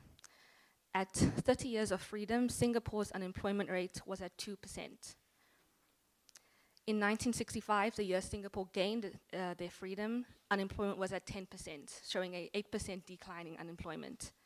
South Africa's unemployment rate, the year we gave freedom, was 20%, showing a 13.2% increase in unemployment. Another important stat is the Gini index. So the Gini index essentially shows the wealth inequality in a country. The closer you are to zero, the more equal you are. Currently, Singapore's Gini index is 0.37, and South Africa's Gini index is 0.63. Our quarterly growth in the second quarter of 2025 is 0.8%, and Singapore's quarterly growth is 4.3%. Now, the whole point of this lies on the fact that we do have incredibly different social contexts. So I'm not saying, oh, look at how amazing we're doing, look at how bad we're doing. It's more saying, how did they get there in terms of their leadership? How did they take the context they were already living in and make it even better by building on each term of a prime minister? What we notice is that when a new prime minister comes into power, they don't let go of all the past reforms. They make it even better. And so what we can do as a country is take the same mindset and take the same procedure and apply it to the situation that we are in. And we see this in many Asian countries, not just Singapore. We look at Hong Kong, which also has a colonial history. It's the second biggest Asian hub. They are at 3% unemployment. They have 2.5% growth yearly, and they are also run on a meritocratic system. If we also look at Malaysia, they have 3% unemployment with 5% growth every year. They also run on meritocracy, but what makes them more important in our conversation is that they make room for affirmative action because they also have a history of racial exclusion. So as much as they run based on merit, they recognize that there needs to be room for allowing people who have been racially excluded in the past into systems. And then when we look at Africa, our second biggest financial hub is Kenya. Kenya is also going through a similar situation to us in terms of corruption. Their current president, William Ruto, is currently under quite a large amount of fire for one of his policies where there is higher tax. And with this higher tax, people are seeing less service delivery. So we're seeing the same issue of poor governance, poor policy choices that do not benefit the people, and also a large unemployment rate of 12%. So the biggest takeaway we can see about Singapore being Asia's biggest financial hub is that they use transparent governance, they use methods of good governance, and they make sure that the people are included in their decision making through their mandatory voting process and through making sure that their policies are felt through different levels of society, not just those at the top. Thank you so much.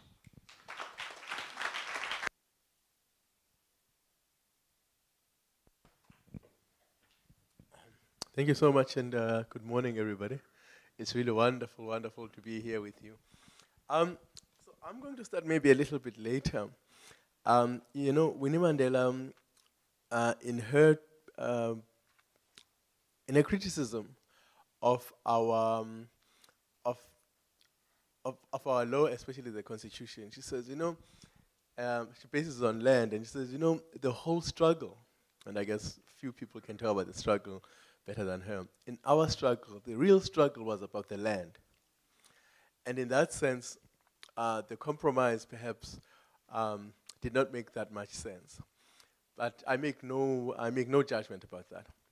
But I think there's something important in that, because when we discuss land, you know, land redistribution in one part and restoration in the other hand, we really don't answer the question, what did we lose when we lost the land? Because if we think about it, if we are just saying, well, let's give back people their land, that means actually we are sort of restoring them to 1912. But over the time, 1912 until where we are, and I use this, I talk here on the basis of, I guess, civilization and what we've gained, is that we didn't just lose land. Otherwise, if we just lost land, then we could just give everybody land, and we would end up in 1912. But over a period of time, we lost, obviously, the capacity to work the land, because people then were forced to do other activities. We lost technical ability. We also, because then we became poor, we could not, and also excluded from education, we lost capacity, skills, the ability, for example. It could have been us who invented, who would have used the land to find ways of healing people. So one of the most important interventions, for example, in health is penicillin. Nobody can tell us that we could not actually have invented penicillin. So all of those things that we lost through apartheid tells us about where we are now. And I think it is in the same discussion that we talk about our mining policy. Again, we're trying to give people mines. My colleague talked about our policies and how unstable they are, and therefore makes it difficult for investors to come. There's something important about this discussion in the sense that if you think about investors are the people who come in and say, because obviously we are not rich because we've got land, we've got minerals, because those minerals are underground. We are only rich if we can take them out of underground and export the minerals or the products of those minerals. And therefore, if we then rely on external investment and stabilizing our country and policies so that we can actually get that investment, it tells us that actually we do very little to forward the civilization, because obviously we're getting all this money and it's going out. And in what ways, therefore, could we think about our own resources to be able to do that so that we keep the know-how, the technical, the investment in the way that allows us to forward the civilization? And I say this because a part of our discussion is really centered around that. And to just connect that, I know I'm saying a lot of things, but you'll see where this is going. Part of another discussion around this, mining quagmire is now we are thinking about the future of minerals, what they now call critical minerals, or the minerals of the future, the minerals that will help us in energy. And we think about that, again, another grand opportunity that takes us forward. Where we are stuck, I guess, is something that I guess we will talk about later, is really leadership and governance and the ethics of that. And sometimes when we think about ethics, we probably think about it as, people who do the right thing in terms of not stealing. We don't think about ethics as the capacity for people to think broadly and in an inclusive way, so that when we think ethically, you can see in society what is wrong and you attempt to correct it. And so in this framing is another framing that is particularly important for countries that have gone, backward. One of the books when I was at university many years ago, there was, we did philosophy, and one of the topics was, what do we as the rich owe to the world's poor? And it seemed that it was something that was so complicated.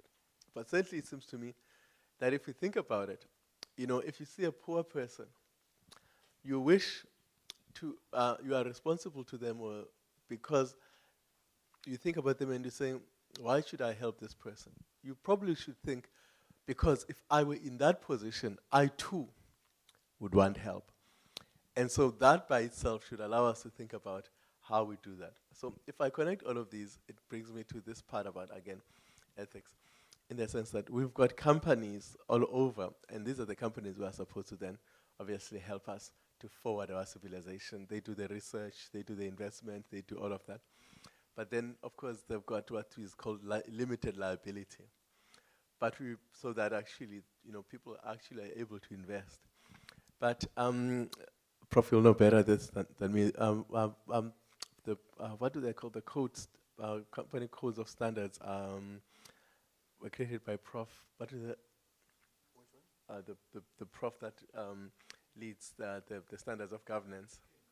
King Code, yes. As we were explaining this, he said, actually, the point was never to actually, to foster this idea which we foster which is about shareholder value, because that's the thing right in front, shareholder value. He said actually it was to protect society, because these businesses that were coming up were making losses, because obviously it was ordinary people who were making money. So who were investing in them. So in order to actually limit that, so that people could put in their money, then they had limited liability, so that the shareholders, which obviously was society, could limit the losses that they could be. So that if you put in money X and company X, and that company went down, that you would not then lose, they wouldn't come for you for your all other assets, for your houses and all of that.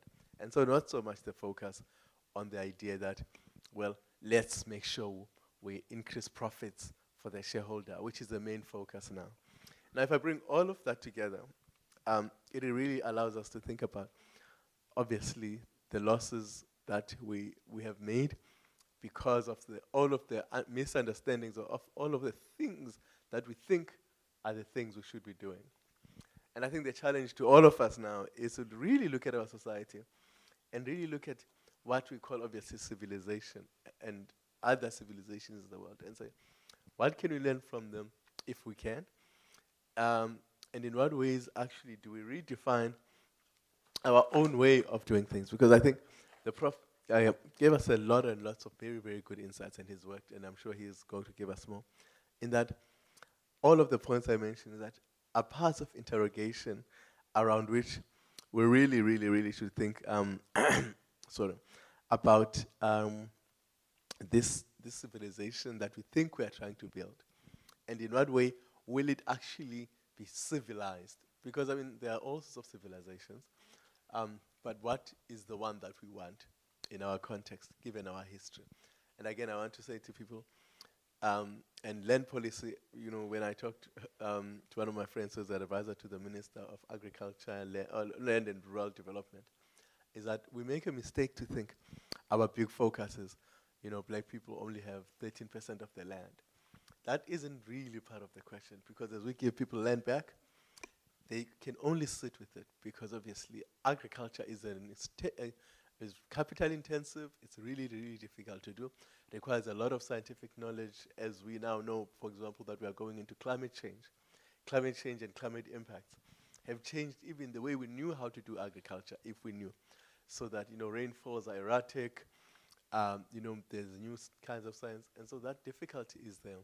So I think my contribution would be, if we think about the civilization, if we think about what other countries have done and how we do those paradoxes, we must be very clear about what has been lost to us over the period of colonization and apartheid, and what it will mean, not to go back to 1912, but how we then go forward in order to be able to do that.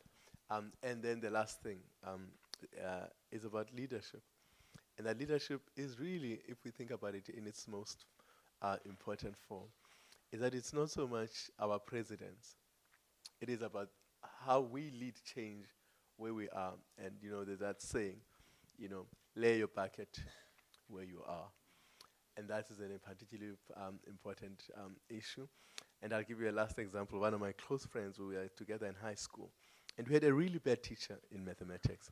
Horrible. Most of the time, she would start every class with prayer. Nothing wrong with that. And then she was always outside, very, very focused on her religious work. Nothing wrong with that. But we struggled a lot. And she came back and she said, you know what? Many of you will remember Dr. I think it was Dr. William, the guy who used to teach mathematics on television. Yes, exactly, Mr. Smith. And she said, you know, we're not going to make it. But if we all put together some money to get a TV and a VCR, there were VCRs then, I mean, and then we buy that pack. So we raised some money in the class with the leadership, and then we went to the principal and said, we raise this money.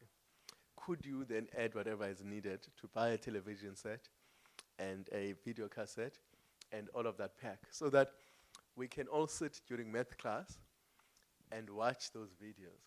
And it is the reason why I made it to university. But it is that leadership. So when I talk about leadership, I talk about that kind of leadership. I'm not talking about let's go and toy in front of the principal's office, or let's go and toy for the MEC and all of that. And part of the civilization we can build is going to require all of us to look at all of these things and say, what is the way forward, given where we come from? Thank you so much.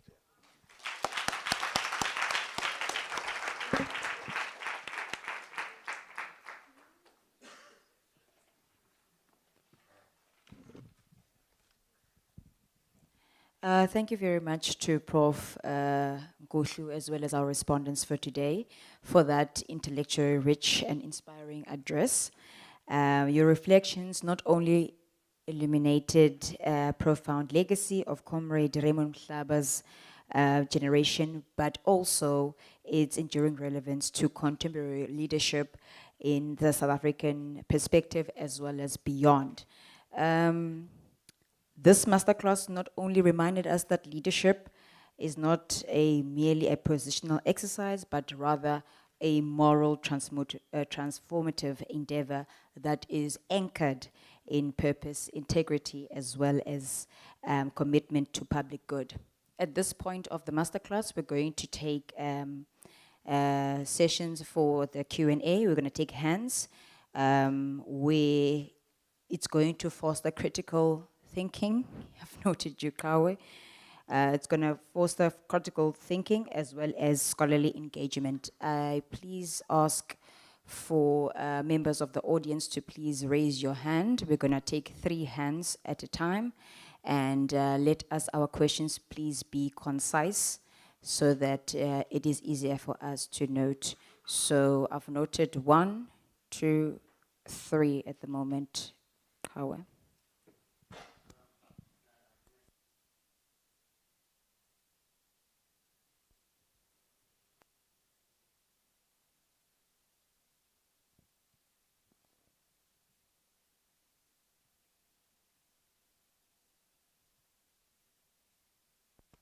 Can I please ask that we don't use the microphones on the table, we rather use the ones that is circulating the venue, please?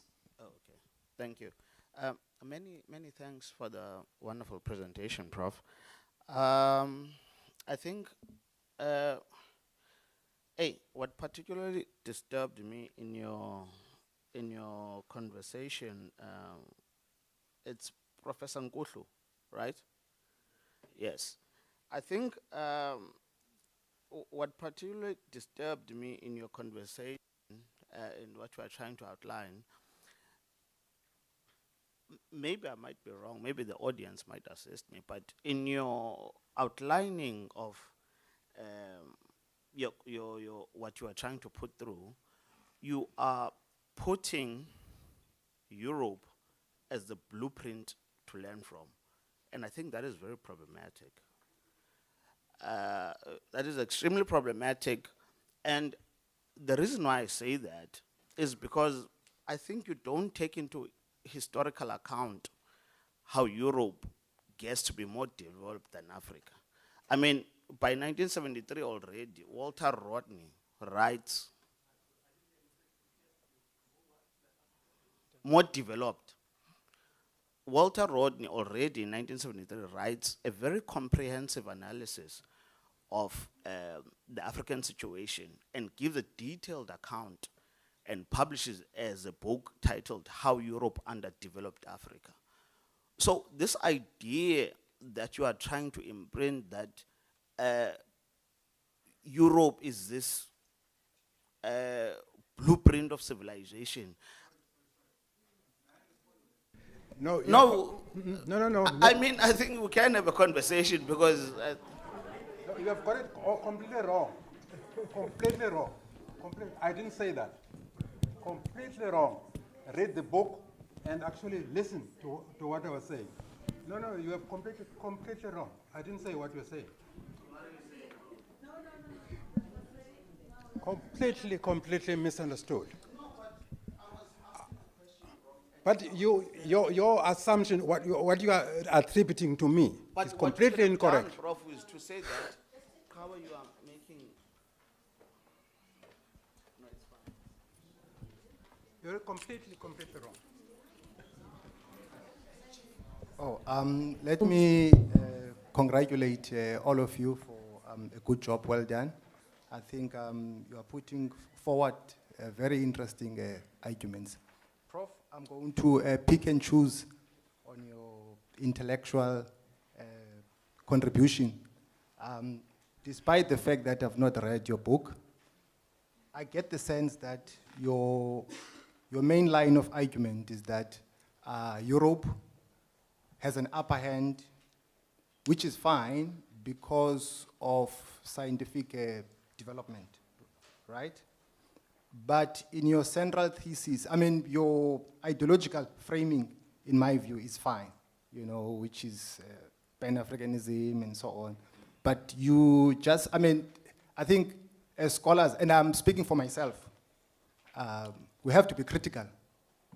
You know, I think it will be wrong for me in particular to accept what you are saying uncritically. Yeah. So we are, you know, kind of like engaging here. Yeah. So the point I'm making is that you are arguing that Europe has an upper hand because of scientific development, which is all well and good. But in the same way, don't you think that you have made an omission, right? That some of the African leaders have been co-opted in order for them to be made to conform, or in order for them to be assimilated into Western hegemony. And that has created a scope for Africa to be used as a center of accumulation to amass wealth. Because I didn't hear you saying, you know, fleshing out that aspect. What is your take on, I mean, for instance, I mean, I can argue and say, I know that you've led, you know, the NEPAD and so on, which is fine. You know, I mean, I can argue and say, for instance, NEPAD was not necessarily a brainchild of Thabo Mbeki and Obasanjo, but it was meant to create a scope for marketization, or it was meant to promote neoliberalism. And the civil society was also never consulted. How do you flesh out that in your thinking? Yeah, it's okay. Possibly we can take 3 questions later on.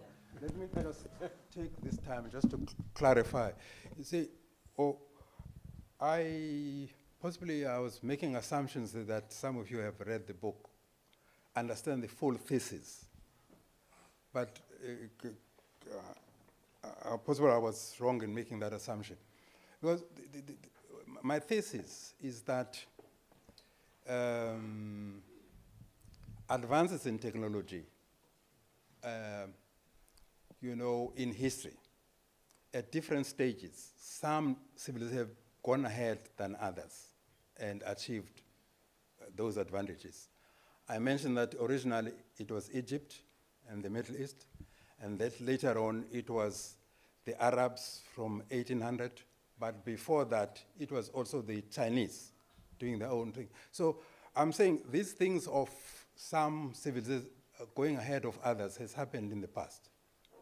But then I say in the Renaissance, 1500 and so on, it was then the Europeans who had that, which was not, they were not the first ones to have technology that to advance other civilizations. But because of their culture, they used that to destroy other civilizations, whereas the Chinese never used their advantage for that purpose. But then I didn't stop there. If you read the book, that's why I spent some time now on India and China. I'm saying, you know, the Indians and Chinese recognized that the reason the Europeans had the capacity to develop these weapons that they used to destroy other civilizations was those advances in science and technology. And therefore, to really make sure that this does not happen again, and to really to advance their own countries, they learned those ideas and integrated them in their own cultures. As a result of that, they have caught up. I even said, Indians and China, they said it was an aberration in history. This thing of being led by Europeans who were always behind other civilizations was not sustainable, because they say in history, as Chinese, up to about 1800, their civilization was the most advanced in the world. Whether you talk bureaucracy, you talk you know, everything, education. Chinese were ahead of that, and Japanese and Indians also had. So they said this was an aberration which cannot continue. That's why after the Second World War, when they got their freedom back, they, within a very short time, they have closed that gap. Singapore has got higher per capita income than European countries. They're only second to they're not even second to America, they're higher than America. So my thesis is that civilizations that were destroyed and humiliated like ours, some of them who understood the differences that have arisen and managed to address those that close at science and technology have caught up and actually exceeded the Europeans. It can be done. We can do it also. That's my thesis. And I'm saying that it's not, it's not a historical truth that once you are behind, you will always be behind. It's also not historical truth that the Europeans have always had a leading civilization. That's why I refer to the Arabs, I refer to the Chinese, and I'm saying even post the Industrial Revolution, Europeans having attained that leadership that they have attained, they have been surpassed by India and China. If you go to the Americans, who's the leader of Microsoft? It's an Indian.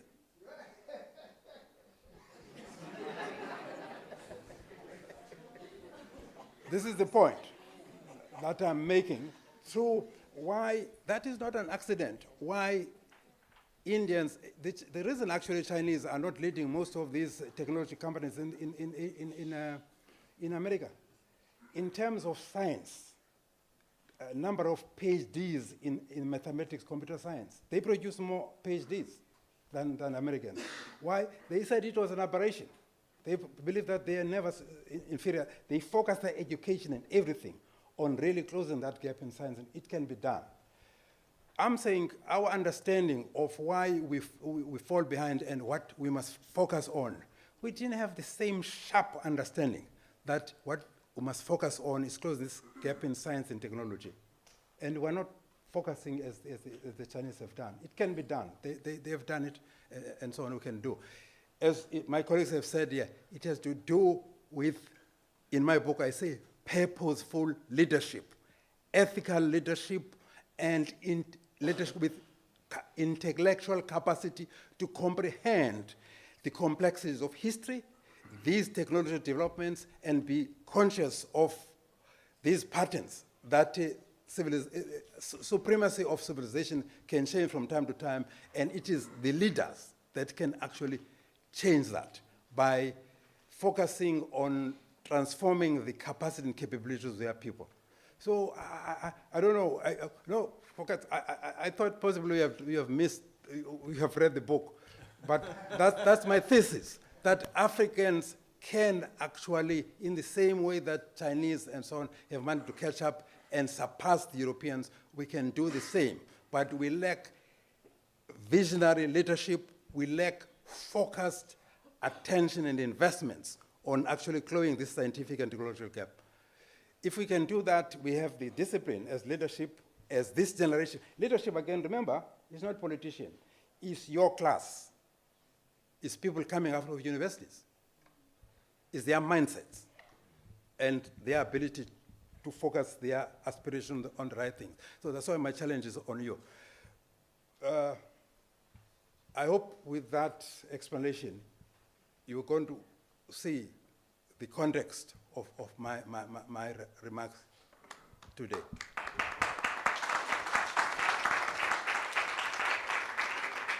One last round from the first round. The guy with the... Yeah, thank you. Thank you, Chairperson. I want to perhaps go back to the presentation given by the Prof. He left us with a provocative question as to, do we have any special responsibility as the descendants of the great Khoisan on how we can make things better in our country, how we can take the people out of poverty? And I think it's an important question that all of us have got to reflect on beyond this lecture.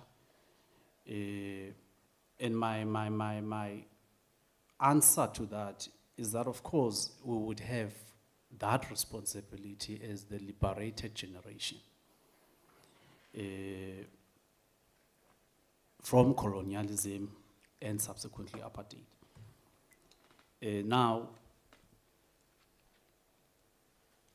first we've got to educate ourselves, of course, and be professionals in different disciplines and stuff, but still that is not enough if you are to reflect since 94.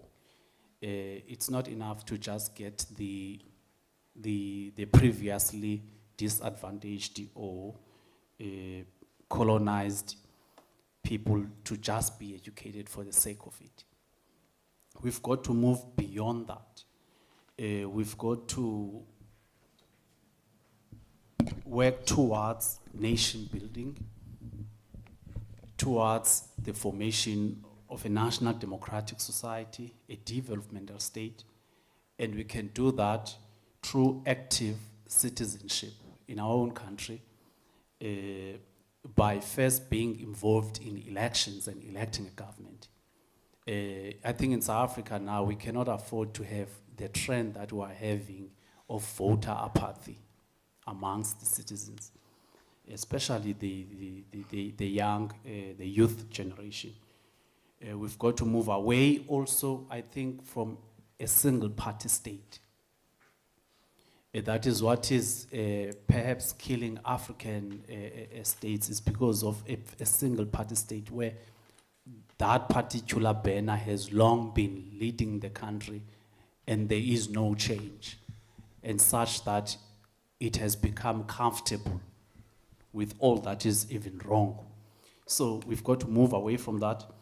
And I think, Prof, those are the problems that caused the situation in Zimbabwe with Mugabe, because Mugabe for the longest of time was the only leading head of state, such that he became too comfortable and undermined the people, I want to believe. So if we would move out of that. And secondly, we've got to speak truth to power. We can't be citizens that are afraid to speak truth to power, to the powers that be, to address government. And thirdly, I want to believe we need to build leadership outside. That's the point you've just landed on, Prof, in your responses. We need to build leadership outside politics and government. We need to strengthen civil society organizations. Because, in fact, leadership in government has always been generated out of civil organizations. Even during the apartheid period, most of the leaders that ended up being at the forefront of the struggle would have been generated out of civil society organizations that were active against the regime at that time, you see. So that is my take on the question that you've posed, Prof. Now I want to get on my second point before I land, which is the response from the other respondents that were there, which I must say outrightly that I'm a bit disappointed by the inputs. I would have wished that you guys didn't speak because you diluted what Prof had presented before us. Let's take the comment on Zuma, for example, where the only analysis given about President Zuma is corruption. I don't think you've read the period during Zuma. Please don't disturb me, I'm speaking now. No. I just want to give Prof a chance to respond to your question, to your first question. Remember, this is a round of a Q&A. We have other members as well that need to ask questions. Thank you. Can I land on this and then give the Prof to answer on Can you please be concise? Yes, Thank I you. will. Thank you. Because I want to, the reason why I'm saying don't disturb me when I'm dealing with this point, we are in an academic space. When someone is given a chance to present, they must do research, you see, and not just speak out of media sensationalization. First, on the Zuma issue, there's a lot that happened during the presidency of Jacob Zuma. On social welfare and poverty reduction, for example, during President Zuma's period, there was an expanded social assistance, where the administration expanded South Africa's social grants program, which provides the safety net to a lot of poor households.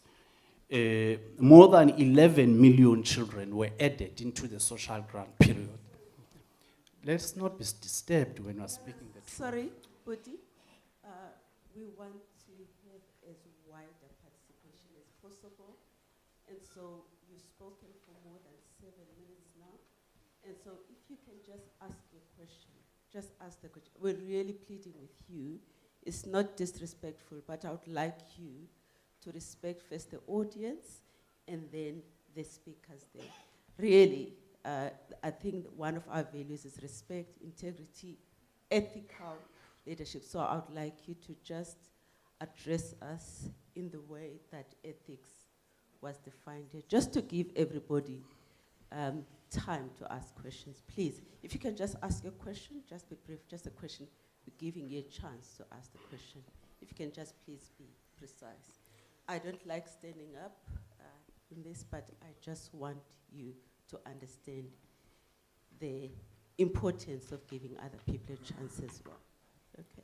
Thank you, ma'am. Thank you for that input. Perhaps let me just summarize it and say, may we request that in further presentations, when such presentations are done, speakers must do proper research and not come here and dilute and give us untruths and all of those things. Thank you. Prof, would you like to respond, or must I take another round of hands? Okay. Another round, okay. We'll take 2 more. We have 1, 2. Thank you. Thank you so much. Firstly, my name is Swibuya Arnold Netonje. I'm a postgraduate under public administration. I think for me it was a very informative session.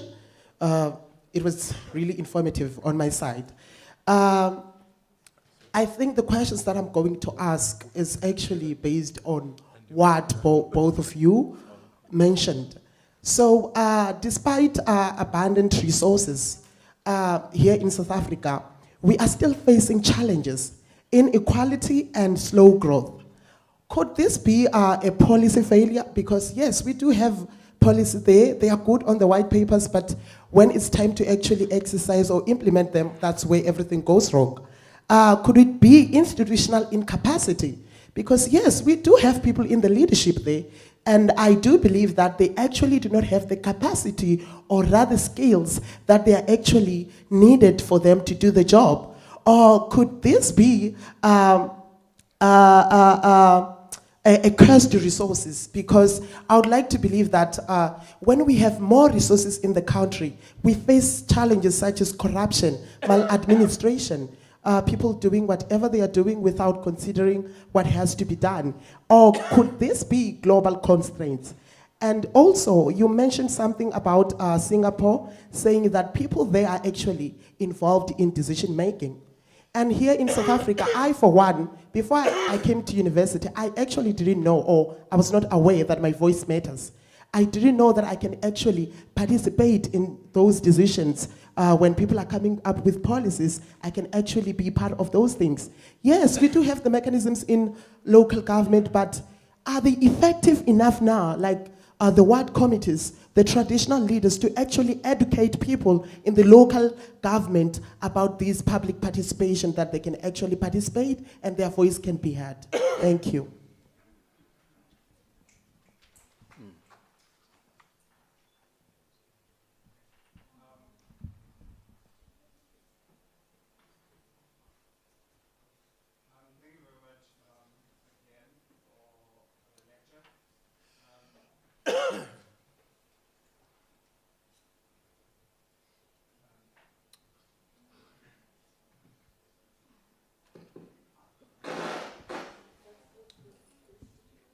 Yes, okay, yeah. As I was saying, that thank you very much for the lecture. it was really an eye opener, and it made the brain start, churning. Mine is to the panelist, Miss. I'm just gonna say Gabriela because I don't think I can pronounce that surname. To you, Miss Gabriela.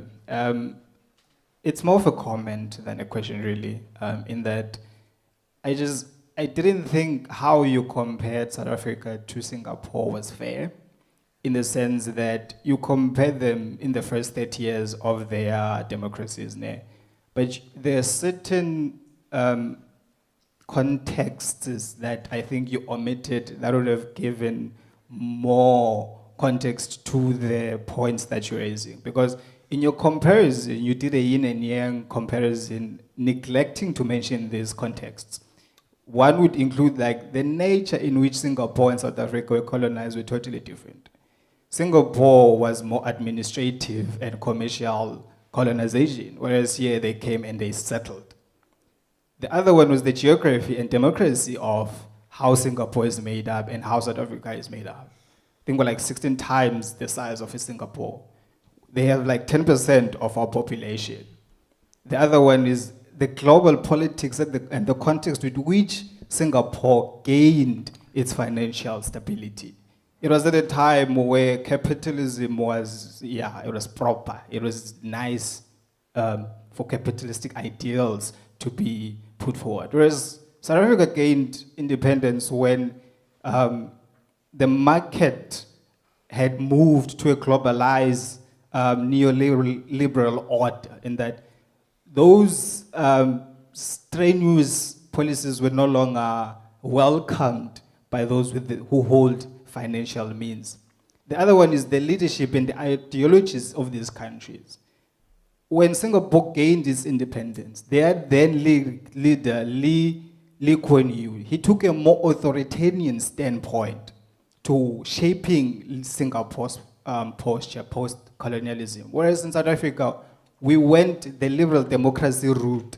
So half of the things that Singapore did in these first years post-colonialism are not things that South Africa could have done with the standpoint South Africa, with the posture that it adopted post-colonization. So I didn't think it was fair for you to compare them like for like without giving the context to where these countries are in their history. Thank you very much.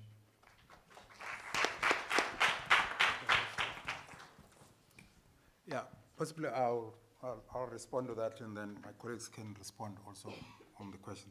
Yeah, Mo, thank you very much. It's a very rich discussion. Yeah, I haven't responded to the issue of African leaders being co-opted, that comment. Yeah, with due respect, I haven't asked for your names when you ask questions, but let me explain why. This thing is very important. Possibly, let me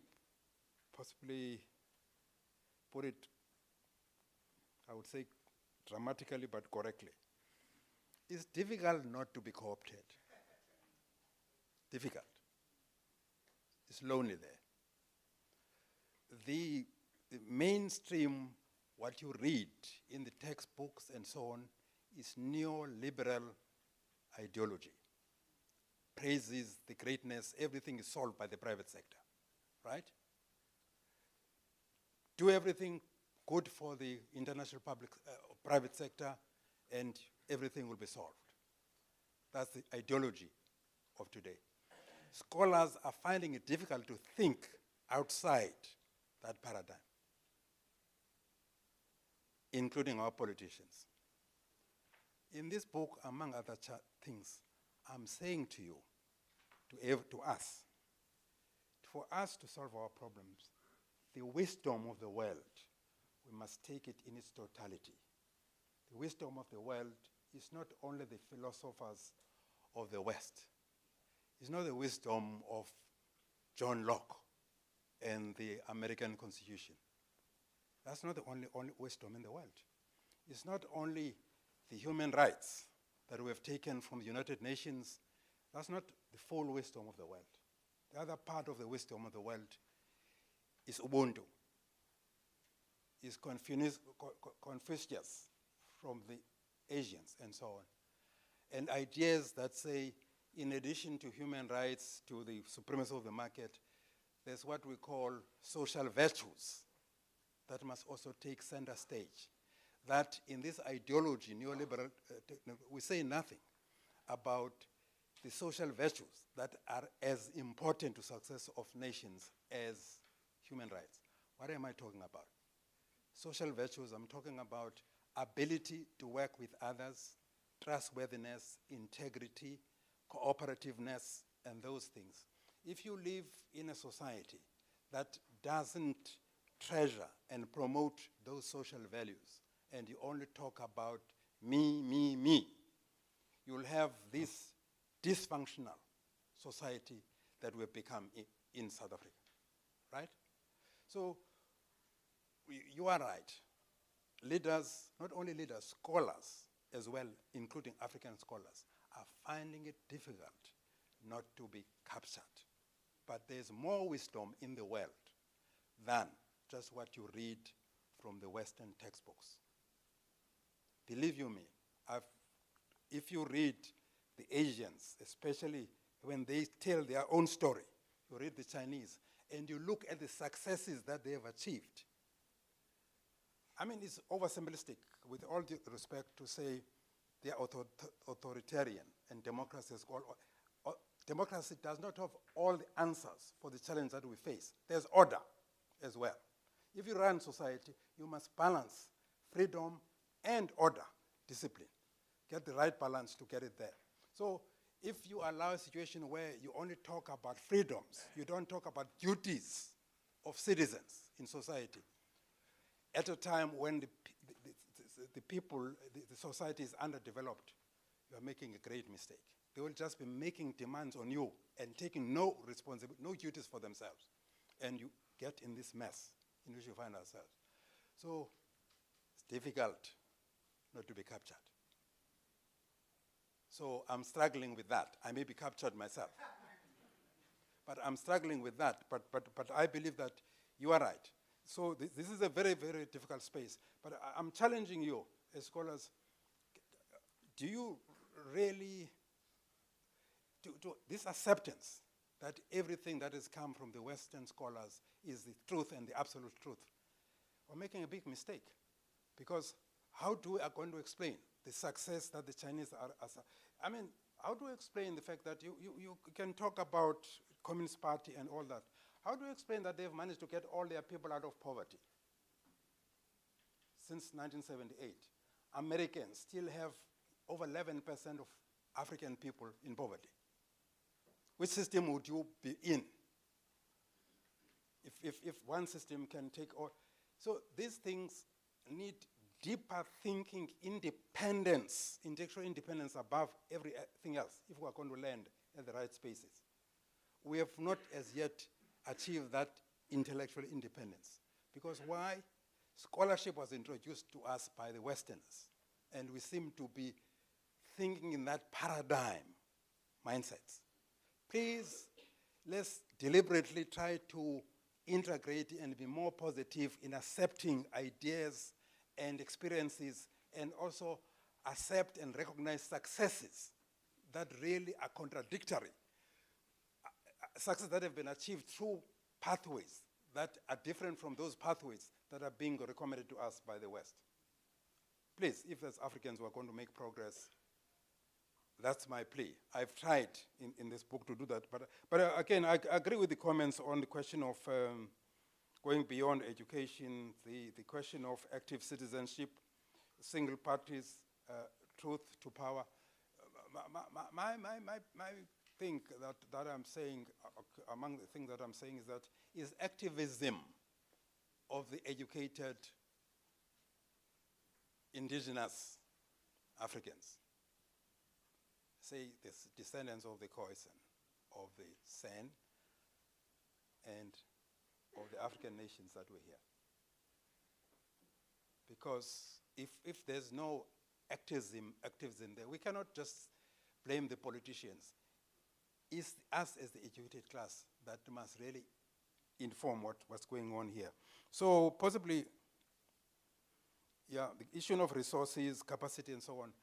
I just want to go back to my point. Possibly, I'll stop there.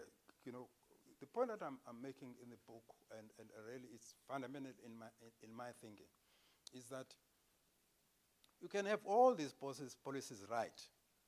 This implementation is not an accident. We have not used education as an instrument for equipping our people with knowledge, capabilities, and mindsets that enable them to be masters of nature to the same extent as the Westerners have done, as the Asians have done, as Indians have done. We have not done that. Our education is still, we are, after 12 years of learning at obtaining high school, we only can speak English. And we have no skills, nothing. We can report doors, we can report toilets, we can build even a shelter of ourselves. We end up in Mkukwe. So we have no skills whatsoever. Why is our education so useless that after 12 years we cannot feed ourselves? There's something revolutionary that needs to happen about the quality and competence that we develop, we equip our people with through education. Come to universities, the same thing must happen. We are not using education to close the gap in science and technology, equip ourselves with education, skills, and mindsets that would enable us to overcome poverty, overcome the stigma of being the least developed country. This is the thesis. I'm challenging you to think afresh about these things, to look at wisdom and experiences of civilizations beyond the West. There are truths that come from other civilizations. The concepts of Ubuntu are not even in our constitution. Constitution is dominated by only human rights, which is John Locke's thinking and American law. Why the values of Ubuntu, which puts person because of you and so on, why those things are not fundamental in that and are not, why don't we talk about social virtues that should be at the center of building a nation and building cooperativeness, our ability to work better, to trust each other, and so on, to have much more leaders that place trustworthiness above everything else and integrity. Why don't we have those things cultivated in our cultures? Why don't we start building our confidence? You know, if you are growing as a human, one of the things that, you know, for instance, Steve Covey, when he talks about how you become a strong person, he says, first of all, is victories over yourself. I believe the same thing about nations. If we as African nations, we are going to really integrate with others as equals, let's have confidence in collecting our own pennies and rents, build our own pick and pays, build our own banks, and so on. And then when we demonstrate, when there's a company failing in Port Elizabeth, let's get ourselves as African entrepreneurs and so on to go and say, that tire company on which this economy is dependent of so many is failing. We as African people, it's our people who are going to lose their job. Let's put our own capital and say it's not going to fail. We're going to put that kind of agency is when we have got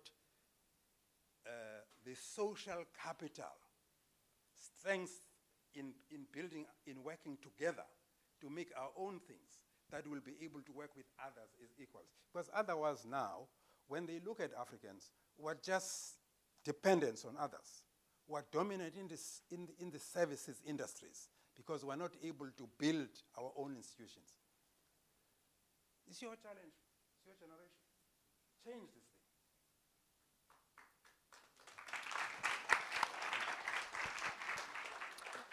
Sorry, Gabriel, before you you respond at your diluting of this discussion, maybe one or two things that I've heard, and I've always thought that it's interesting because there's a lot of sloganeering that happens. So, for example, we hear that we are pursuing neo-colonial policies.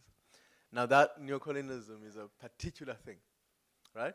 It's almost this thing where basically America is making us adopt their policies, or or somebody is telling us to do something. But in many, many ways, that actually, let me use this word again, dilutes our own ways of doing things. I'm going to give you two examples. People say that, we must create our own bank, and we need a government bank and all of that, because these banks obviously aren't just, as if black people had no lending or savings capacities before white people came. Now, and I think there's a big duty on many of you, obviously, because we are researchers, so you have to go back and see whether or not actually we did not lend to each other, we did not save, we didn't have saving schemes and all of that, and ways in which to build capital for communities, that everybody basically owned their own kettle, and that was that, and therefore they called that wealth. Beyond which you would find, in Europe.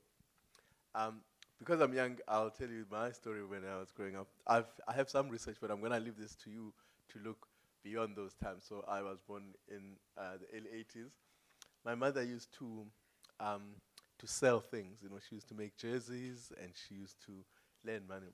And one of the things that used to happen is that if she was lending somebody money, she wanted, and that somebody, she thought, hey, this one, ingatagazon badala. So she would take that person's television set. That is what we would call, in this banking system, collateral, right? And I'm not sure that she lent that from America, because she's never been to America. And I certainly am not sure that she lent that from Europe or the European banking system, or that she understood that she was talking about money, lending, and collateral. But it seems to me, and there is some work on this, and I'd like you to discover it, that actually these are not things that were brought to us by those people.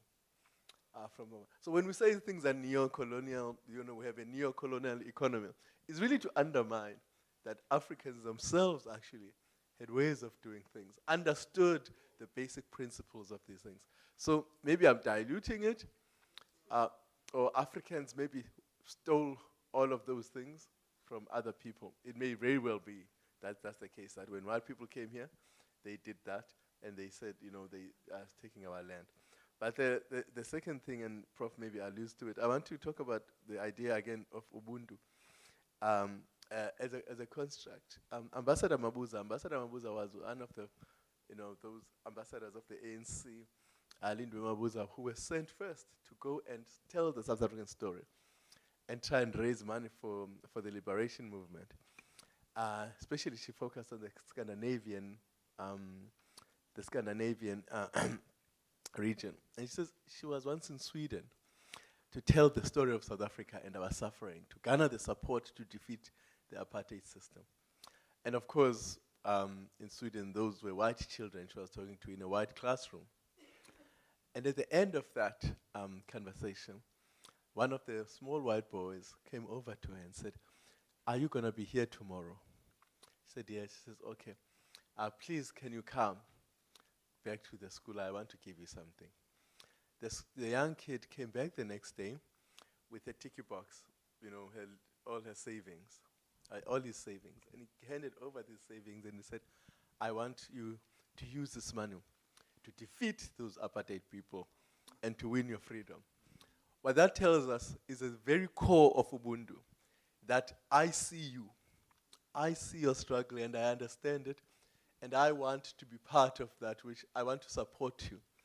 You know what I mean? She didn't know black people. She wasn't a black person.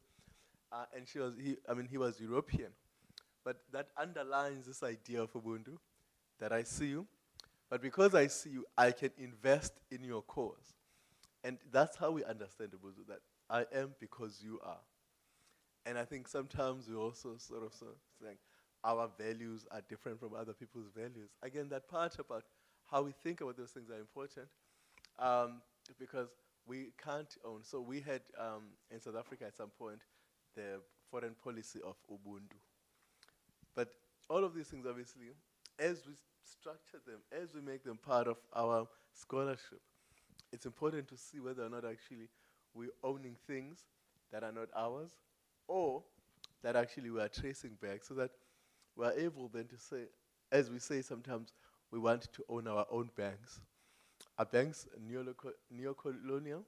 Because we can't both say we don't want, neo-colonialism, but we also want to own banks. There's an incongruency here that's important to look at. And again, it is important to do that so that we don't find ourselves rejecting things that may be good for us and defending things that may be bad for us. And I think that's a particularly important thing in scholarship, in that we actually interrogate those things. We don't accept the idea that neo-colonialists are bad, in the same sense that there are many people who've learned a lot of things from Africa, and they have practiced them, and they don't call those things neo-colonial. So when they have taken some of our methods in medicine, they've taken those things, they take our plants and all of that. They don't claim that we can't believe that Africa has influenced us so badly. So it is important, as we think about a colonization, and moving forward, that we really try and find some way in which we are more actually, congruent, so that we don't find ourselves losing things because we are rejecting things on the name or on the label or on the slogan.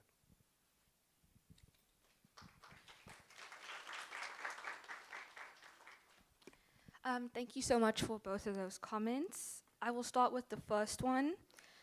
I'd like to reiterate that the point of my contribution was not a country analysis as a whole. It was an analysis of the importance of proper leadership. And so I was talking about the legacy of leadership in the past 30 years. You'll notice that with the fourth one with Cyril Ramaphosa, I also said that we'd had limited structural change. And however, I also have in my research, in my notes, that there has been policy implementations or policy creations, such as the government to business partnerships or the medium-term development plan to assist the national development plan. However, these, as much as these can benefit us, we're talking about the overall conclusion at the end of these 30 years. I'm sorry that I did not mention this thing that you spoke about, but I also was on time limit, and so I wanted to clearly demonstrate that in these 30 years, what is the legacy that leadership has left behind? What was the legacy of certain leaders? Every leader as well had good contributions. However, we're looking at it as the country as a whole. Why are we still here? What is it that led to this? So it's not that I'm trying to dilute his leadership or dilute the conversation, it's that I am trying to showcase where we are right now. For the second comment, thank you so much for bringing that up on the social context. At the beginning of my talk, I mentioned the period of colonization, and I mentioned that for us it started with the Dutch settlers in 1652 and ended in 1994 with the end of apartheid. And then I also mentioned that for Singapore it was significantly shorter, spanning from 1819 to only 1965, and that also that they were a trade economy and that they were left with tremendous infrastructure to aid their post-colonial advancements. And at the end of my talk, I then mentioned that we are not looking to copy their policies or copy it to a T.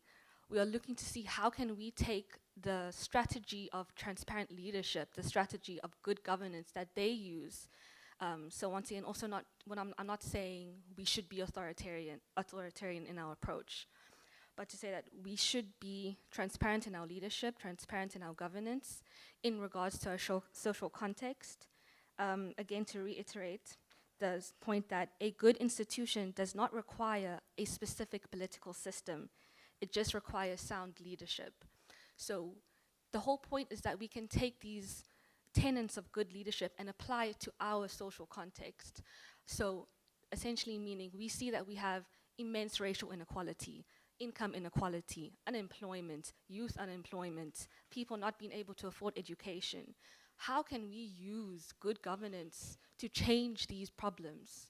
How can we take countries like Singapore, countries like Hong Kong, China, Malaysia, and see how all of these governments are using the same tenets of transparency, and all of them in their different social contexts are seeing amazing results. we can do the same, and we can see great development in terms of where we are now and where we can be in the next 5-10 years if we have good leadership at university levels, at levels of civil society, government levels. Yeah, thank you so much.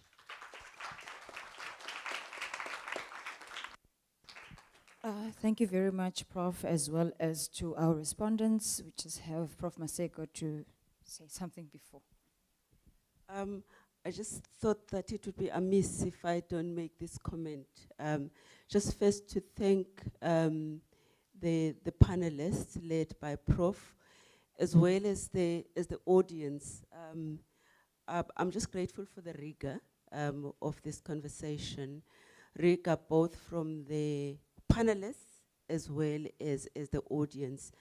In the faculty, we say we encourage critical thinking. We encourage engagement with ideas in a rigorous manner. We encourage sharing of ideas. And that has happened here. And I do want to appreciate Kawede and Uputi at the back, Ikama and Ilazi God. Yet, what also sets us apart from other faculties or other engagement spaces is that we do so with utter respect of the process of each other. And so, in as much as I am grateful, that there is no question about that, but I wish to encourage that we do this in the manner that embodies the values of the university, and that is respect, integrity, ethics, and so forth. So thank you so much. I just thought that it's important. I was not shutting you down, but I just wanted to emphasize that, and I hope that both of us, the two of us, can engage afterwards about the importance of that. So thank you so much.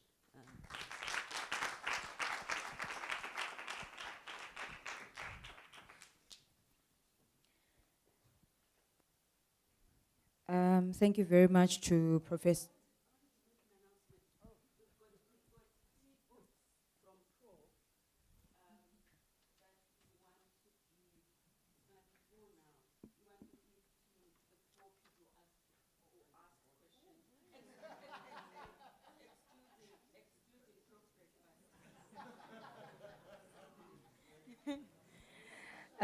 Thank you very much to Professor Nkuhlu, as well as our respondents for today, as well as our members of the audience, of course, and the engagements that we had today.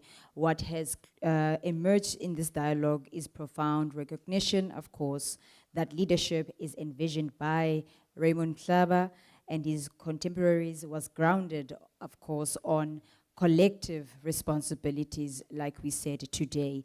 With that being said, please help me to welcome Dr. Mtimka, the Acting Director of Raymond Mhlaba, to do the closing remarks.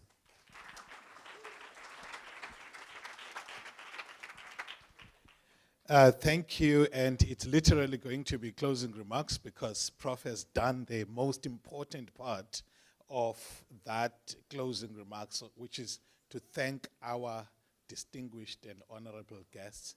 It was really an amazing session. Thank you, Prof. Thank you, Khandi. Thank you, Gabby, and the program directors. For me, I think what I thought I'd add, now that the summary has been done by Nangamso and also Prof has done the thanks, is to say, how does this influence how we think about the value we are offering as a center? Prof emphasized a lot on this issue of the responsibility and agency of the leaders. And he did describe how he saw it in action, was part of it, and also was disappointed when it failed. At the Raymond Mhlaba Center, the university intended for us to become a capacity building center that helps improve leadership outcomes in the rest of society. mainly focused on the public sector. So among some of the things that we've come up with, there are short learning programs. There's one on disaster management. We all know how we struggle when the disasters are striking in the province. And so there's one that has been approved all the way by faculty and executive committee of council of Senate. We also have one on research for public service. We are also launching leadership fellowships. I think Prof. Kuhlu was accepting what Prof. Breakfast was saying about the tendency for co-option. Part of the ways in which this happens is through leadership development programs. How many of you have been on a leadership development program run by a South African institution? How many of you have heard of YALI? You see? How many of us have been to the International Visitor Leadership Program of the US? So people who run development programs are not from us. So we are attempting now, we've got what we call the Mandela Mhlaba Fellowship for Transformational Leadership, which our board gave a go-ahead to early this year. We are still working on it. And we are approaching top leaders in business and in the public sector, whom we can say here are 10 mayors. These guys, they were with EPWP last year. Now they have won a branch meeting and a conference. Now they are wanting to be mayors. Fine, we cannot do anything about how politicians choose themselves to take leadership. But what we can do something about is to equip them when they are in office or as they prepare for office. So that's one thing. And then lastly, Prof, you touching on something that's extremely painful. How do we have people who control billions of money in the trade union funds when Kutwapa Uvita, a factory is closing? The best we can do is to toy. The best we can do is to say, our government, we cannot allow these factories to. Why in 30 years have we not built leadership capability to manage firms? Why are we not taking responsibility to say, and thank you, Klanti, for utichala lo maths. Okay, on one level, let's say she wasn't competent, and that prayer helped her to give her an idea. So maybe that prayer gave her an idea to say, Masenzele into a TV, and I'm happy that you appreciate that leading you guys to do something about your education, and that was a beautiful story. Why are we, you and I, if you are in a university, you are among the elites. Because only 12% South Africans have got access to post-matric qualification. So if you are among the elites, even if you don't finish, please finish, we need you to finish. But even if you didn't finish, you have enough to take back to your community or somewhere where you can say, okay, kids are not passing here, what can I do? So that's all that I thought, let me add as closing remarks. Ikwelo lityala, and lichiwo apha kuthi. IsiXhosa say, isizwe sifa ngomntu omnye,